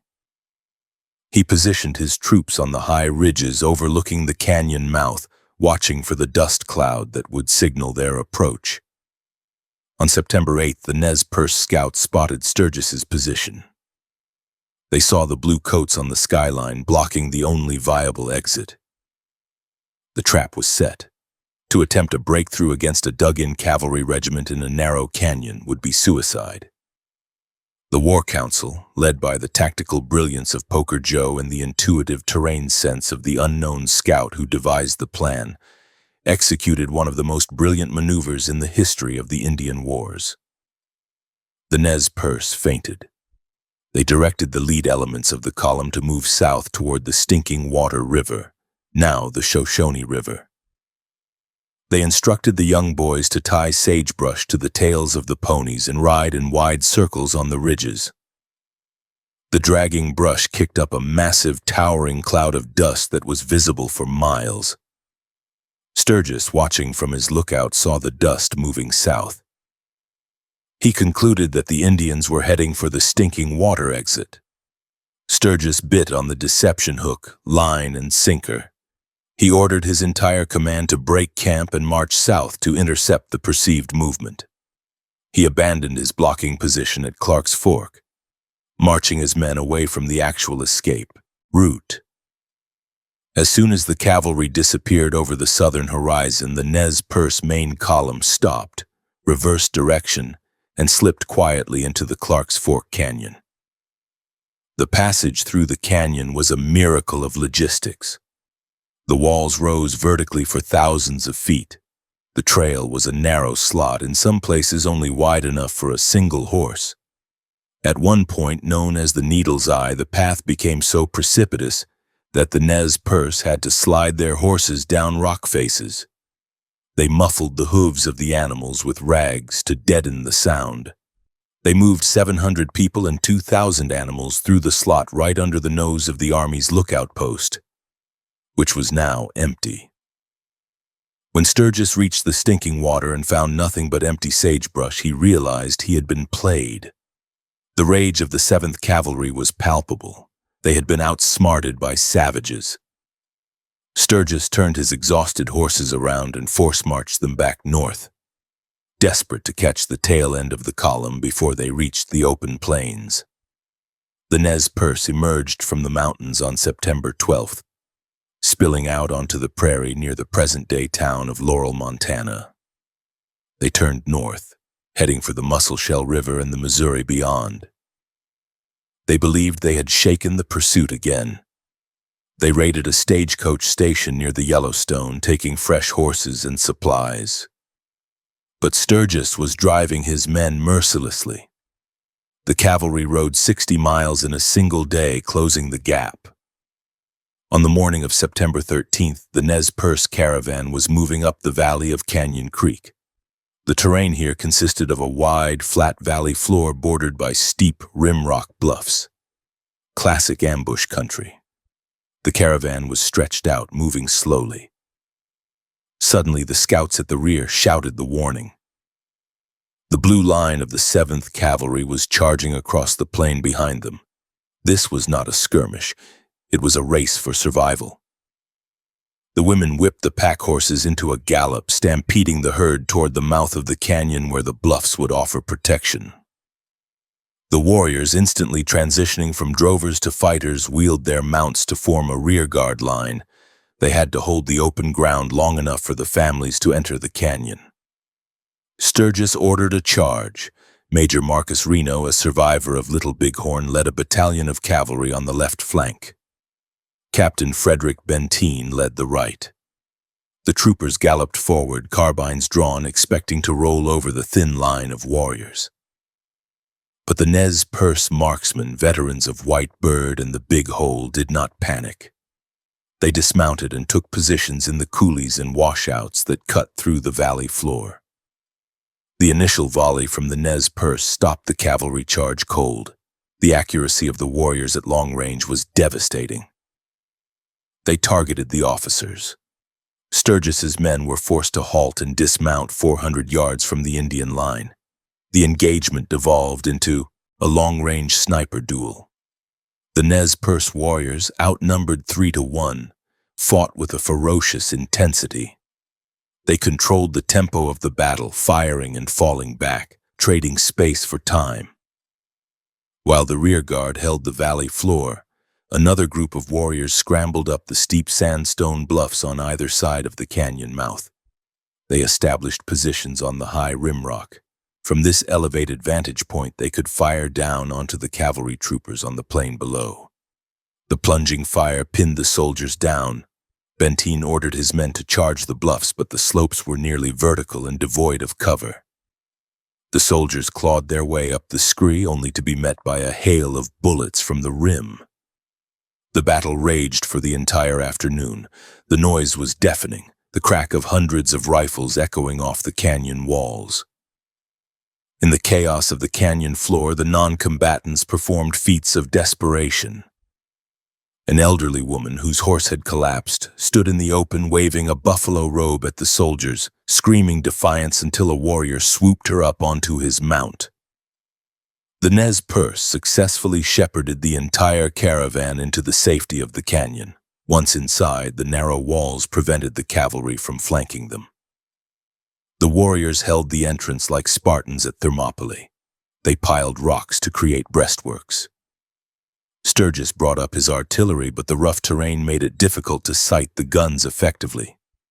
A few shells exploded near the entrance, but they failed to dislodge the defenders. As darkness fell, the firing tapered off. Sturgis, his men exhausted and his horses blown from the long pursuit, ordered a halt. He had caught them, engaged them, and yet failed to stop them. The Nez Perce slipped away in the night, moving deeper into the canyon and out onto the plains beyond. The battlefield at Canyon Creek was left with the bodies of 3 soldiers and 3 warriors. The casualty count was deceptively low for the volume of fire, a testament to the use of cover by both sides. But the strategic victory belonged entirely to the Nez Perce. They had saved the families from a cavalry charge in open country. The escape at Canyon Creek was the final humiliation for the 7th Cavalry. Sturgis had been outmaneuvered in the mountains and fought to a standstill on the plains. The Nez Perce continued north, their pace driven by a new hope. They were heading for the Cow Island crossing of the Missouri River. Beyond that lay the Bear Paw Mountains and the old grandmother's land, Canada. However, the strain of the campaign was beginning to show in the fractures within the tribal leadership. The horses were breaking down. The warriors were exhausted. The ammunition captured at the Big Hole was running low. And unbeknownst to them, a new player had entered the game.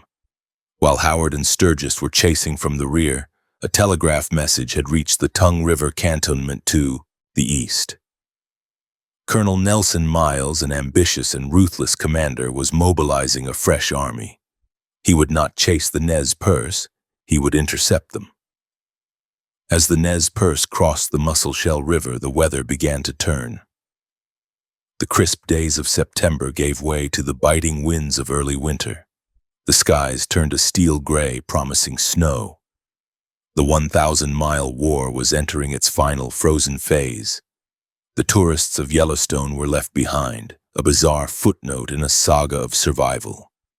Now it was just the people, the land, and the closing circle of blue coats. September 23, 1877 found the Nez Perce moving through the desolate, eroded landscape of the Missouri Breaks, a region of gray sandstone badlands and deep coulees that seemed designed to break the spirit of any traveler. The air bit with the first true chill of the northern autumn. The sun offered light but little heat, hanging low in the southern sky. The caravan had pushed north from the Musselshell River, leaving General Howard and Colonel Sturgis far behind in the dust. The pursuit had seemingly evaporated. For days, the scouts watching the back trail saw nothing but empty prairie and wheeling hawks. The absence of blue coats created a dangerous intoxication, a belief that the Iron Shirt general had finally conceded defeat to the distance and the terrain. The condition of the tribe, however, remained critical. The people were starving. The supplies purchased in the Bitterroot or captured at Camas Meadows were long gone. Women boiled sagebrush and scavenged rose hips to feed children whose ribs showed clearly through their skin. The horses were in a pitiable state, their hooves worn down to the quick, their coats matted with burrs and mud.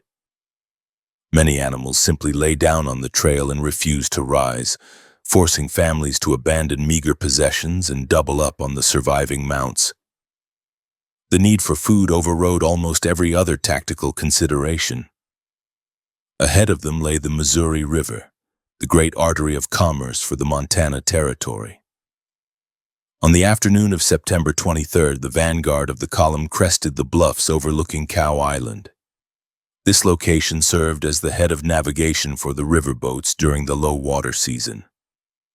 Freight destined for the gold fields and forts to the west was offloaded here and stored until wagon trains could transport it. To the starving Nez Perce, the sight below was a miracle.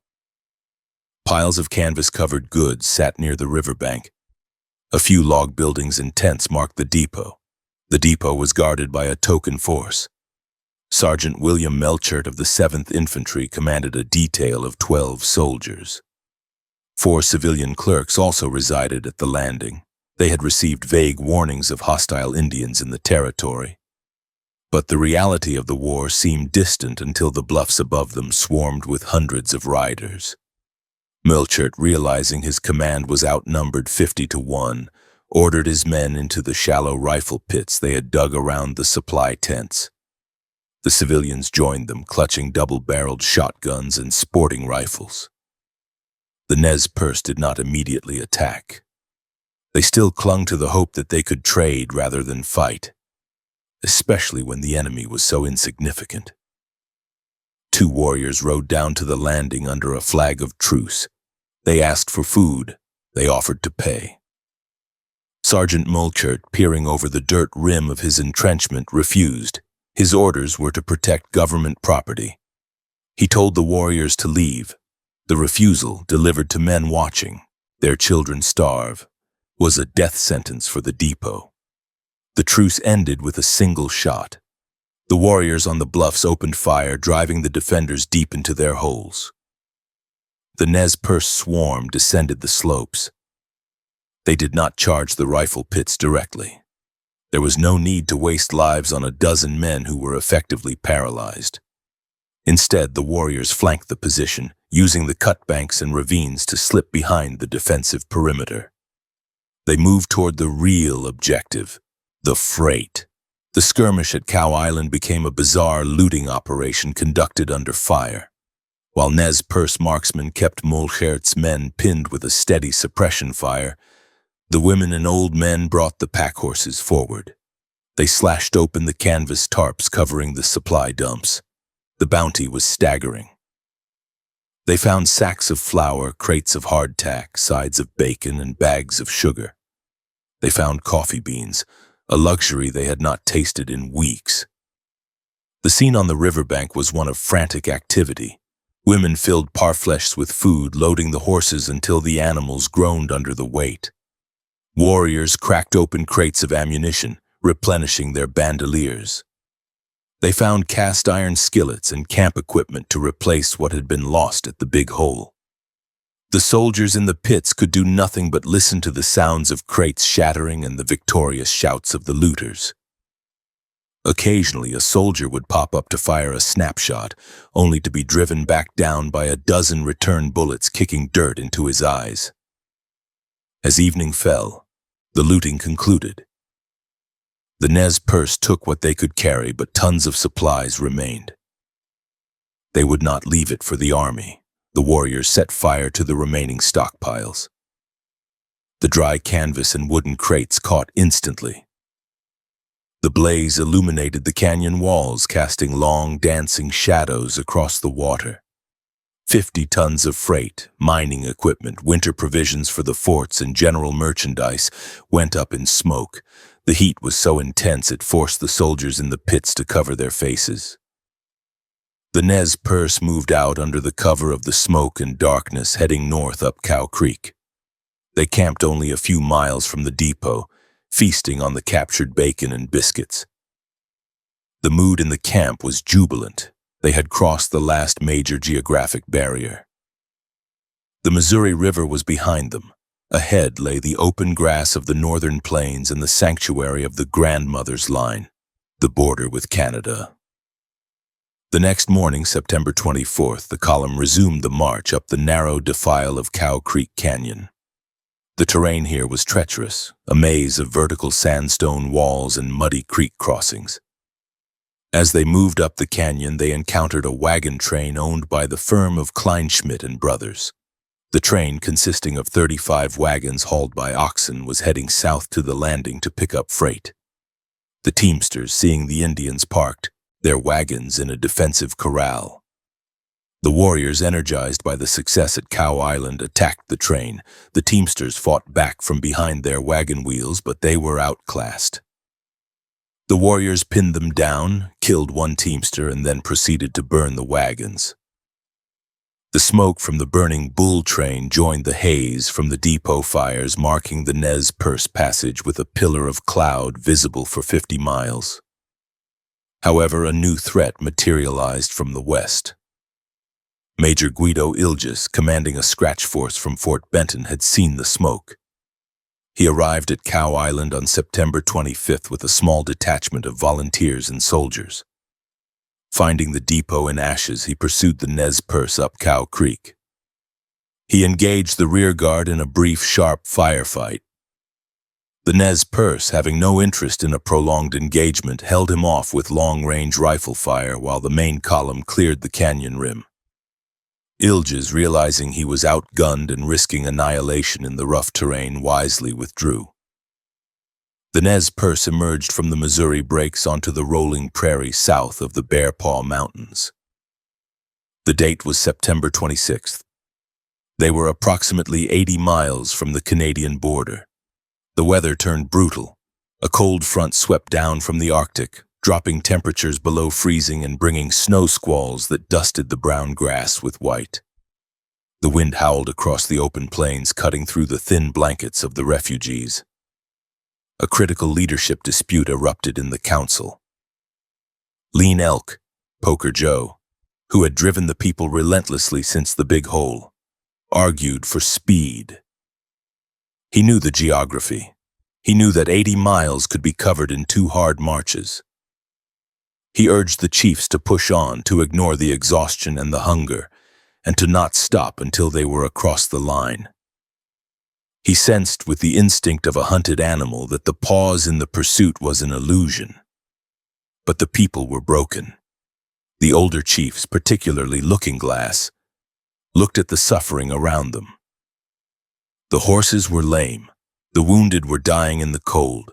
The sudden abundance of food from Cow Island made the desire to rest overwhelm the fear of pursuit. Looking Glass argued that they had won. Howard was days behind, stuck south of the Missouri. Sturgis was gone. There were no other soldiers in the region. He ridiculed Poker Joe's urgency, calling it fear. He claimed they had time to rest, to hunt the bison herds that were now appearing on the plains, and to dry meat for the winter. He proposed short marches 12 miles a day to allow the horses to recover. The influence of Looking Glass, the hereditary chief and war leader, outweighed the pragmatism of Lean Elk. The council voted to slow down. Poker Joe, furious and resigned, yielded the command. "You can lead," he told Looking Glass, "but I think we will be caught." The pace of the caravan dropped instantly. They moved with a leisurely casualness that belied their peril. They stopped to hunt. They stopped to repair travois. They camped early in the afternoons.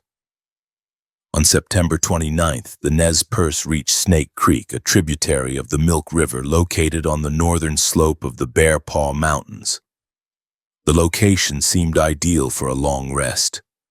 The creek cut a depression into the prairie, offering shelter from the biting wind. There was wood for fires, water, and grass for the horses. To the north, the plains stretched out endlessly toward the invisible line of the border, now only 40 miles away. A single long day's ride. They set up the camp with an air of permanence. The women raised the teepees. Hunters rode out and killed bison, bringing the meat back to the fires. The smell of roasting hump ribs replaced the scent of fear. The warriors cleaned their rifles, not for battle, but for maintenance. They believed they were safe. They believed the war was over. Unknown to them, the fresh fox was closing the trap. Colonel Nelson Miles had not been behind them. He had been moving on a diagonal intercept course from the east.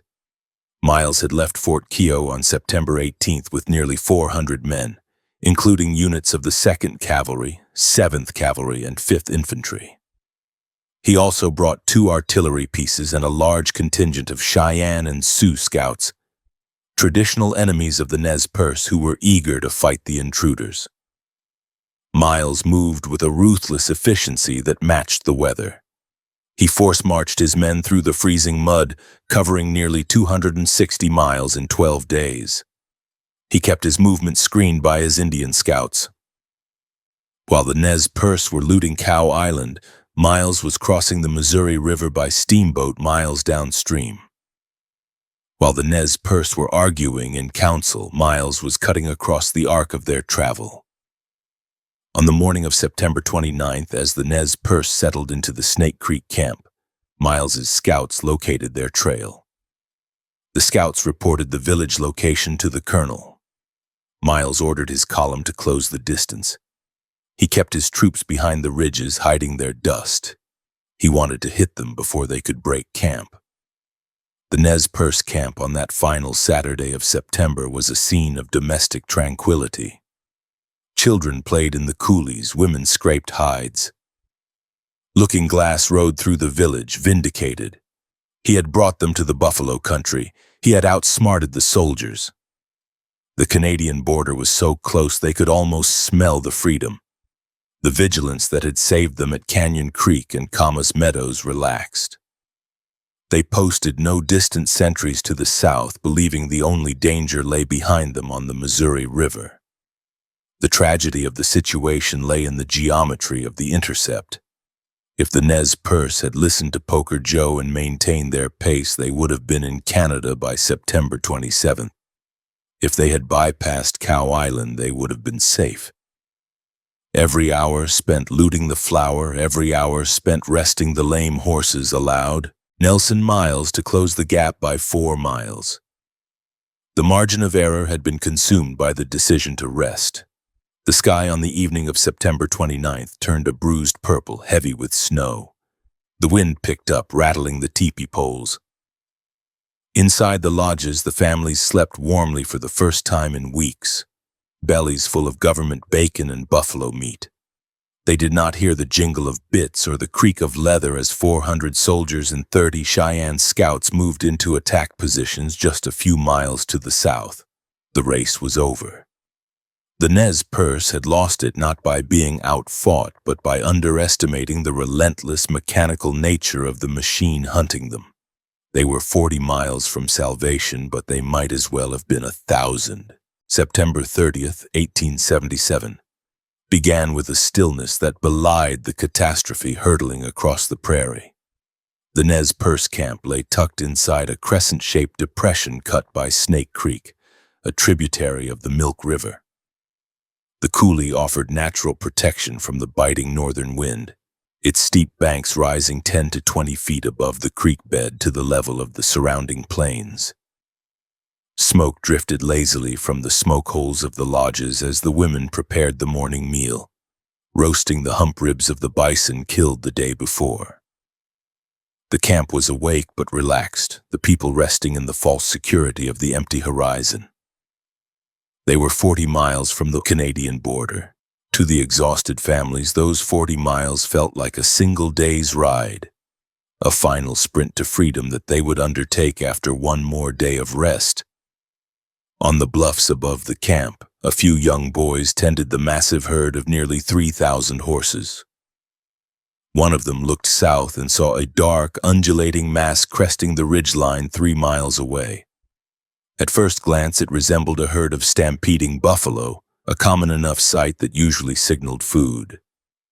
But as the mass poured over the rise, the boy saw the morning sun glinting off brass buttons and steel barrels. The vibration in the ground was not the chaotic rumble of bison, but the rhythmic, thunderous cadence of a cavalry charge. The boy wheeled his pony and screamed the warning down into the coulee, his voice cracking with terror. "Soldiers! Soldiers are coming!" Colonel Nelson Miles did not pause to reconnoiter. He had caught his quarry flat-footed, and he intended to shatter them with a single stroke of brute force.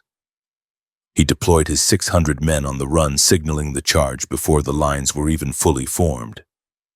The 7th Cavalry, the Garryowen Regiment, still nursing the humiliation of the Little Bighorn and the recent embarrassment at Canyon Creek, took the right wing. Their objective was to sweep the camp's southern rim and drive the defenders into the open. The 2nd Cavalry took the left, aiming to circle the village and cut off the horse herd. The 5th Infantry, mounted on captured ponies, held the center. The bugles sounded the charge, the brass notes ripped away by the wind, and the blue wave surged forward, accelerating into a gallop that tore up the frozen turf. The reaction within the camp was a testament to 4 months of continuous warfare. There was no panic, only a lethal, high-velocity mobilization. Warriors, many still in their lodges or drinking coffee by the fires, grabbed their ammunition belts and Winchesters. They did not have time to paint their faces or sing their death songs. They sprinted for the lip of the coulee, throwing themselves against the steep dirt banks. They poked their rifle barrels over the rim of the prairie, sighting in on the wall of horsemen bearing down on them. The collision of the charge and the defense was catastrophic. Captain Owen Hale, commanding K Company of the 7th, led his troopers straight into the teeth of the Nez Perce fire. At a range of 100 yards, the warriors opened up. The volley was a solid sheet of lead. It did not just stop the charge, it disintegrated it. Captain Hale was struck in the neck and died instantly, pitching from his saddle. Lieutenant J.W. Biddle fell moments later, riddled with bullets. The front rank of horses, struck in the chests and heads, collapsed in screaming heaps, sending riders tumbling into the sagebrush. The momentum of the 7th Cavalry evaporated in a spray of blood and dust. The survivors, stunned by the ferocity of the resistance, wheeled their mounts and fled in disorder to the shelter of a ridge nearly 500 yards back. While the 7th was being butchered on the southern rim, the 2nd Cavalry on the left achieved a success that effectively ended the war, though the fighting would continue for days. They swept around the western edge of the camp, driving a wedge between the village and the grazing herd. The Nez Perce horse guards, outnumbered and outflanked, could not hold the animals. The soldiers fired their revolvers into the air, stampeding the ponies away from the coulee. In a matter of 20 minutes, the Nez Perce lost their mobility. 800 horses were driven into the Army's lines. Without them, the 40 miles to Canada might as well have been the distance to the moon. The families were grounded, trapped in a hole in the ground with an army closing the rim. With the initial charge repulsed, the battle instantly devolved into a vicious close-quarters siege. Colonel Miles, seeing his cavalry decimated, realized he could not carry the position by storm without losing half his command. He ordered his troops to dismount and surround the coulee. The soldiers dug in on the high ground, using their trowel bayonets to scrape shallow rifle pits in the hard earth.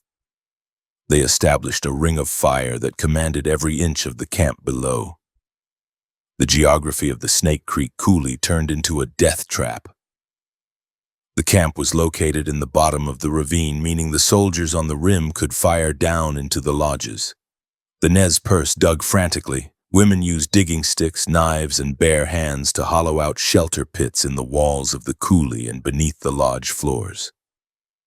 They dragged the children into these subterranean burrows, piling saddles, parfleches, and bedding over the openings to stop the shrapnel and stray bullets.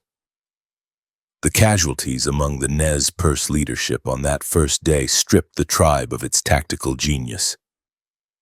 Tu Hul Hul Zot, the ancient prophet and war leader who had been the spiritual spine of the resistance, led a group of warriors to defend a rocky outcrop on the north side. He stood amidst the gunfire, shouting defiance, his thick voice rising above the crack of the rifles. A sniper's bullet found him, striking him in the chest. He fell among the rocks. His war finally ended. An even greater blow followed. Ollicott, Joseph's younger brother, was arguably the most capable combat commander the tribe possessed. He led the defense on the southern perimeter, the sector that had broken the 7th Cavalry. As he moved along the line, directing the fire of the younger warriors, a bullet struck him. He died quickly. The news of his death moved through the ravines like a physical shockwave. Olcott had been the sword of the tribe, the strategist who had orchestrated the victories at Whitebird and the Big Hole. With him gone, and Tuhulhul Zot dead, the mantle of leadership fell to Whitebird, an elderly chief, and Joseph, who was not a war chief, but a guardian of the families. As the sun set on September 30th, the weather turned from a crisp autumn day into a freezing nightmare. A low-pressure front swept down from the Arctic, dropping the temperature well below freezing. A heavy, wet snow began to fall, driven by a gale-force wind that howled across the open plains. The siege lines vanished into a white, swirling void. The soldiers on the ridges who had dropped their packs before the charge had no greatcoats or blankets. They lay in their shallow holes, shivering violently, their uniforms freezing to the mud. Inside the coulee, the misery was compounded by the presence of the wounded and the dead. The Nez Perce could not bury the bodies in the frozen ground while under fire. The corpses were stacked in the ravines or covered with snow. The wounded groaned in the darkness, their torn flesh freezing. There was no wood for fires. The willow brush along the creek was too green to burn or lay in exposed zones covered by army snipers. The people huddled together under buffalo robes, sharing body heat, while the snow piled up around them. The morning of October 1st brought a bizarre and treacherous interlude. Colonel Miles, anxious to end the fight, hoisted a white flag. He wanted to negotiate a surrender. Chief Joseph, seeing the suffering of the women and children, agreed to talk. He walked up the slope to the army lines. However, the parley went wrong immediately. Miles demanded unconditional surrender. Joseph refused, stating he would only surrender if they could return to Idaho. In a breach of military protocol, Miles detained Joseph, effectively taking him hostage. The Nez Perce warriors, seeing their chief captured, reacted with fury. They captured an army officer, Lieutenant Lovell Jerome, who had foolishly wandered too close to the coulee during the truce. The siege resumed with Joseph held in the army camp and Jerome held in the Nez Perce pits. The warriors treated Jerome well, feeding him and allowing him to see the conditions inside the camp. But they made it clear, if Joseph was harmed, Jerome would die. This standoff lasted until the next day when a swap was arranged. Joseph was returned to his people and Jerome was sent back to the army lines. The incident destroyed any remaining shred of trust. The Nez Perce dug in deeper. The fighting on October 2nd and 3rd settled into a grim mechanical war of attrition. The Nez Perce snipers, masters of individual marksmanship, made movement on the ridges suicidal. They used the telescopic sights on their captured sporting rifles to pick off any soldier who raised his head. They targeted the water carriers. The creek ran through the Nez Perce position, but the army controlled the approaches. Thirst became a torture for the soldiers on the high ground who were forced to eat snow. But the army had the advantage of technology. Miles brought up his artillery. He had a 12-pounder Napoleon cannon and a Hotchkiss breech-loading mountain gun. The Napoleon was largely ineffective as it could not be depressed enough to fire into the deep coulee without exposing the crew to sniper fire. But the Hotchkiss gun was a terror. It could lob explosive shells with high trajectories, dropping them directly into the shelter pits. The little gun that fires twice, as the Nez Perce called it, referring to the report of the gun and the explosion of the shell, tore through the lodges. The explosions showered the huddled families with dirt, shrapnel, and the frozen entrails of the dead horses that littered the camp. The stench in the coulee became overpowering. Hundreds of dead horses lay rotting in the camp. The people, starving, cut the meat from the frozen carcasses and ate it raw, as lighting a fire would draw immediate artillery fire. The cries of the children, initially constant, had faded into a lethargic silence brought on by hypothermia and shock. Gangrene set in on the wounded. The lack of medical supplies meant that broken bones and gunshot wounds went untreated, save for dirty rags bound tight to stop the bleeding. On the night of October 3rd, the final strategic hope of the Nez Perce died. They had been looking north for days, praying to see the silhouette of Sitting Bull and his thousands of Sioux warriors on the horizon. Runners had been sent to the Sioux camp in Canada, pleading for aid. But the horizon remained empty. Sitting Bull, having recently found sanctuary across the line, would not risk his people's safety by crossing back into the United States to fight a war that was not his own. The Nez Perce realized they were utterly alone. The internal debate in the shelter pits became fractured and desperate. Whitebird, the last surviving war chief, refused to consider surrender. He argued that the soldiers would hang the leaders and enslave the people. He proposed a breakout attempt. He believed they should wait for a dark night, abandon the wounded and the old, and infiltrate through the army lines on foot to make a dash for the border. Joseph, however, looked at the reality around him. He saw the frozen limbs of the infants. He saw the elders too weak to stand, who would be left behind to be butchered or freeze to death. He saw his own daughter, separated from him in the chaos. He could not accept a plan that required the abandonment of the weak. His loyalty was not to the war, but to the people. He argued that they must negotiate a surrender that guaranteed their lives, even if it meant captivity. The stalemate broke on the evening of October 4th. General Oliver Otis Howard arrived at the battlefield with a small escort, having left his main exhausted force miles behind. His arrival changed the political calculus for Colonel Miles. Miles was desperate to claim the victory for himself before his superior could take credit. He knew he had to end the siege immediately. If it dragged on, Howard would take command and the glory would be diluted. Miles sent messengers back into the coulee. The terms had changed. He offered a conditional surrender. He promised Joseph that if they laid down their arms, they would be treated with honor. He explicitly promised that they would be kept in the territory at the Tongue River Cantonment for the winter and then return to the Lapwai Reservation in Idaho in the spring. He promised they would not be executed. He promised they would not be sent to a distant prison. It was a lie, or at least a promise Miles had no authority to make, but Joseph did not know that. To the freezing, starving man in the shelter pit, it was the only lifeline left. The promise of returning to Idaho, even to the reservation they had fled, was the key. It meant the people would survive. It meant they would see their mountains again. The night of October 4th was a long vigil of grief. The warriors dismantled their best weapons, burying them in the mud of the creek banks so the soldiers would not get them. They cast bullets into the creek. The women packed what little remained of their possessions. The debate between Whitebird and Joseph reached a final resolution. Joseph would surrender to save the families. Whitebird and those who wished to risk death, about 50 people in total, would slip out through the lines under the cover of darkness after the surrender began. The morning of October 5th broke cold and clear. The storm had passed, leaving the prairie covered in a shroud of blinding white snow. The silence that hung over the Bear Paw battlefield was heavy and absolute. The guns had stopped.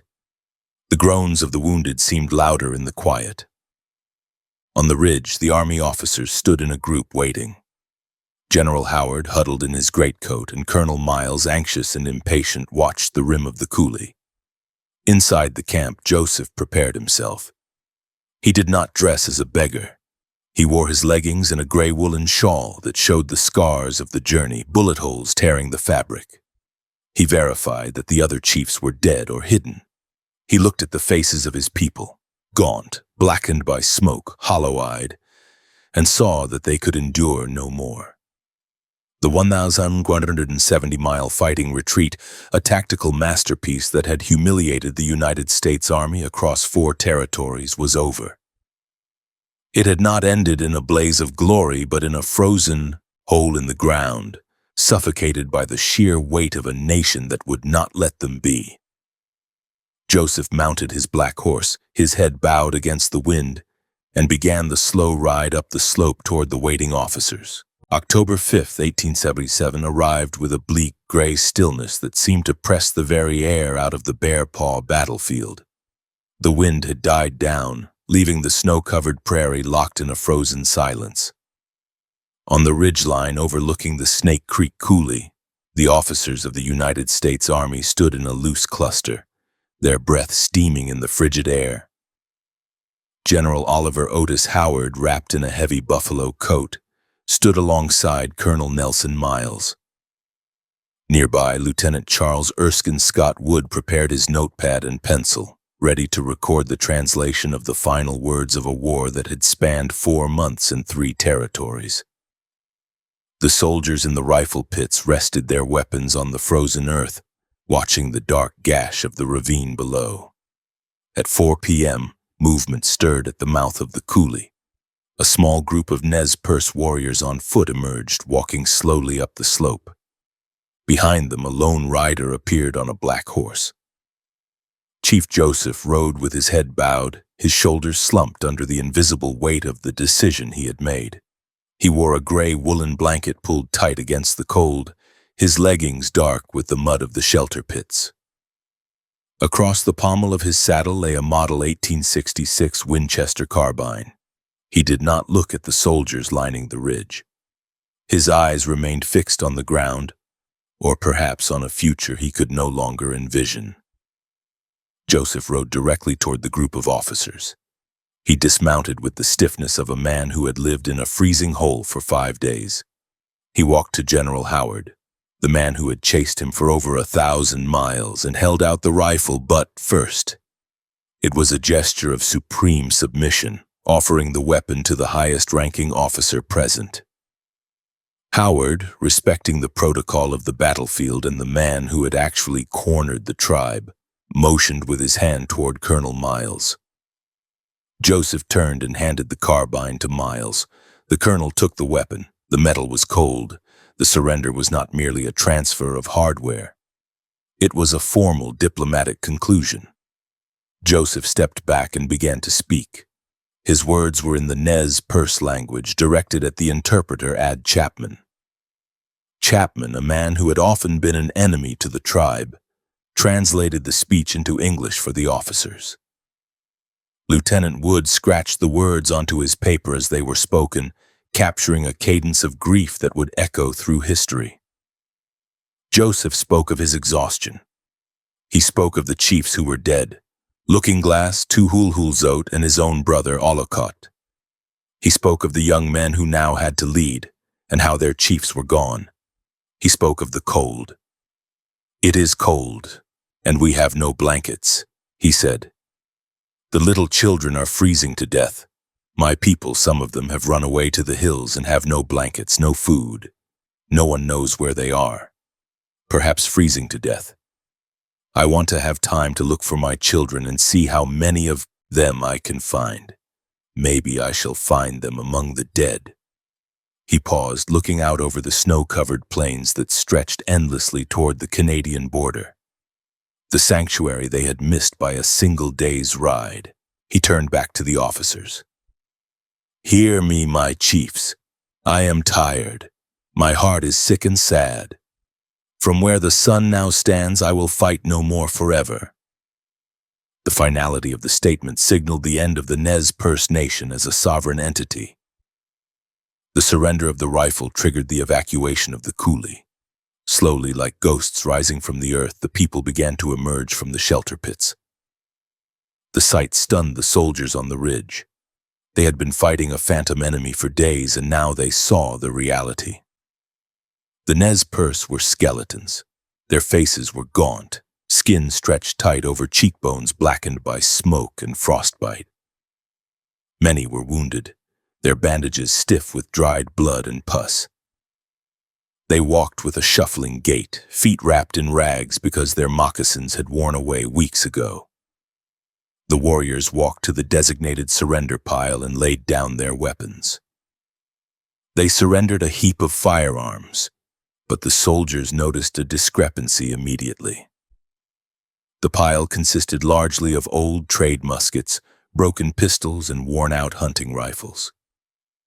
The pristine Winchesters and Springfields that had decimated the 7th Cavalry were missing. The warriors had buried their best weapons in the mud of the creek banks or thrown the firing pins into the brush during the night. They would surrender their bodies, but they would not give the white man the satisfaction of holding the guns that had defended their families. As the 418 survivors, 87 men, 184 women, and 147 children were corralled into a guarded camp near the army lines, the soldiers moved into the coulee to inspect the ruins. They found the unburied dead. They found the carcasses of hundreds of horses. They found the shelter pits, dug with desperate ingenuity into the frozen walls of the ravine. The sheer misery of the conditions in the pit silenced the boasting of the troops. There was no glory in conquering a starving village. The soldiers, moved by a sudden and profound pity, began to share their rations with the prisoners. They gave their greatcoats to the shivering women.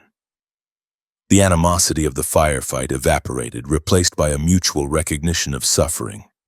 However, the head count revealed a significant gap. Joseph had surrendered 418 people.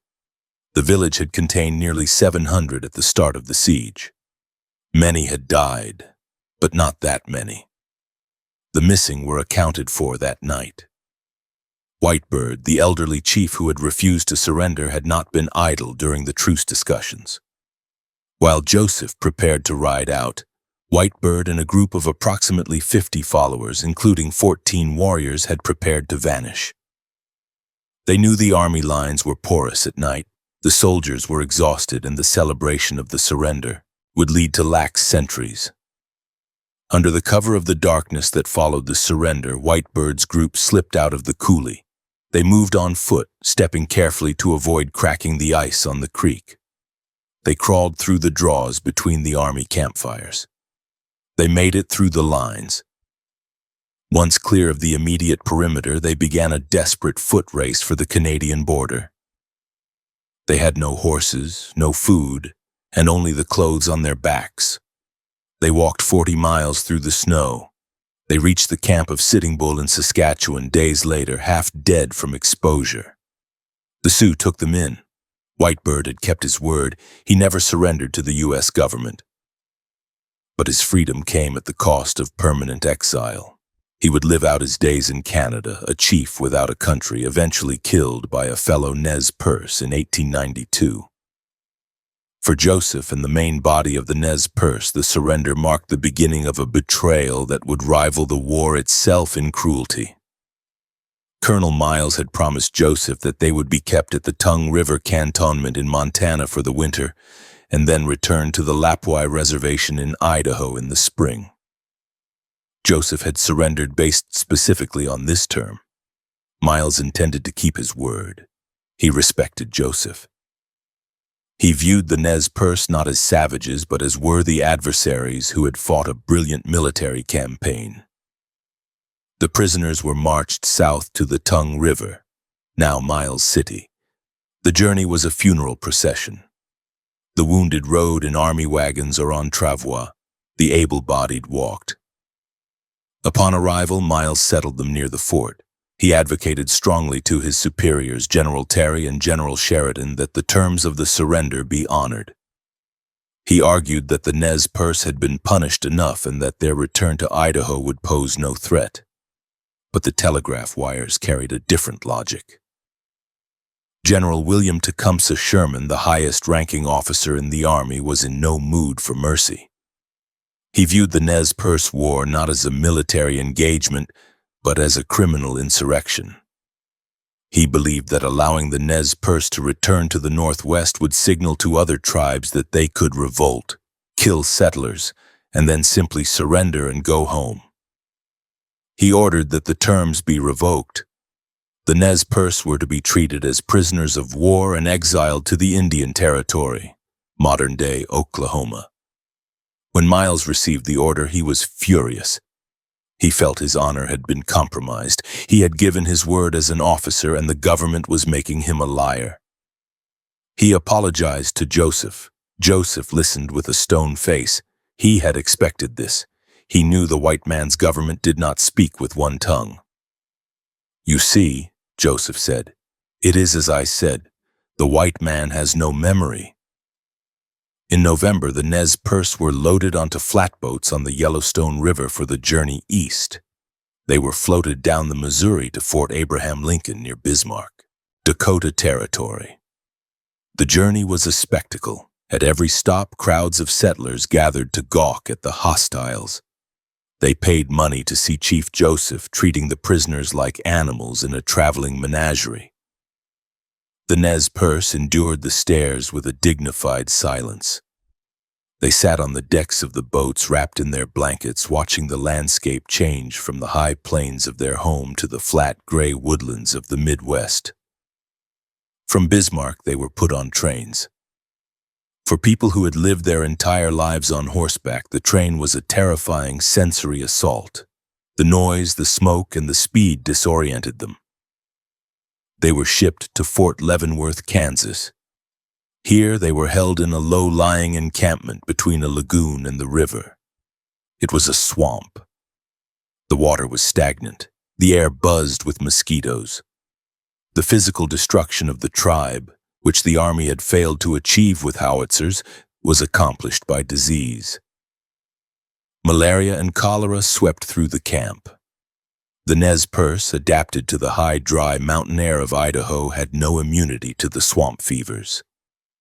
They began to die by the dozen. Warriors who had survived the Big Hole and the Bear Paw wasted away, coughing up blood. Children died of dysentery. In the first few months at Leavenworth, 21 people died. In July 1878, the survivors were moved again, this time by train to the Quapaw Agency in the Indian Territory of Oklahoma. The heat was oppressive. The humidity settled in the lungs like water.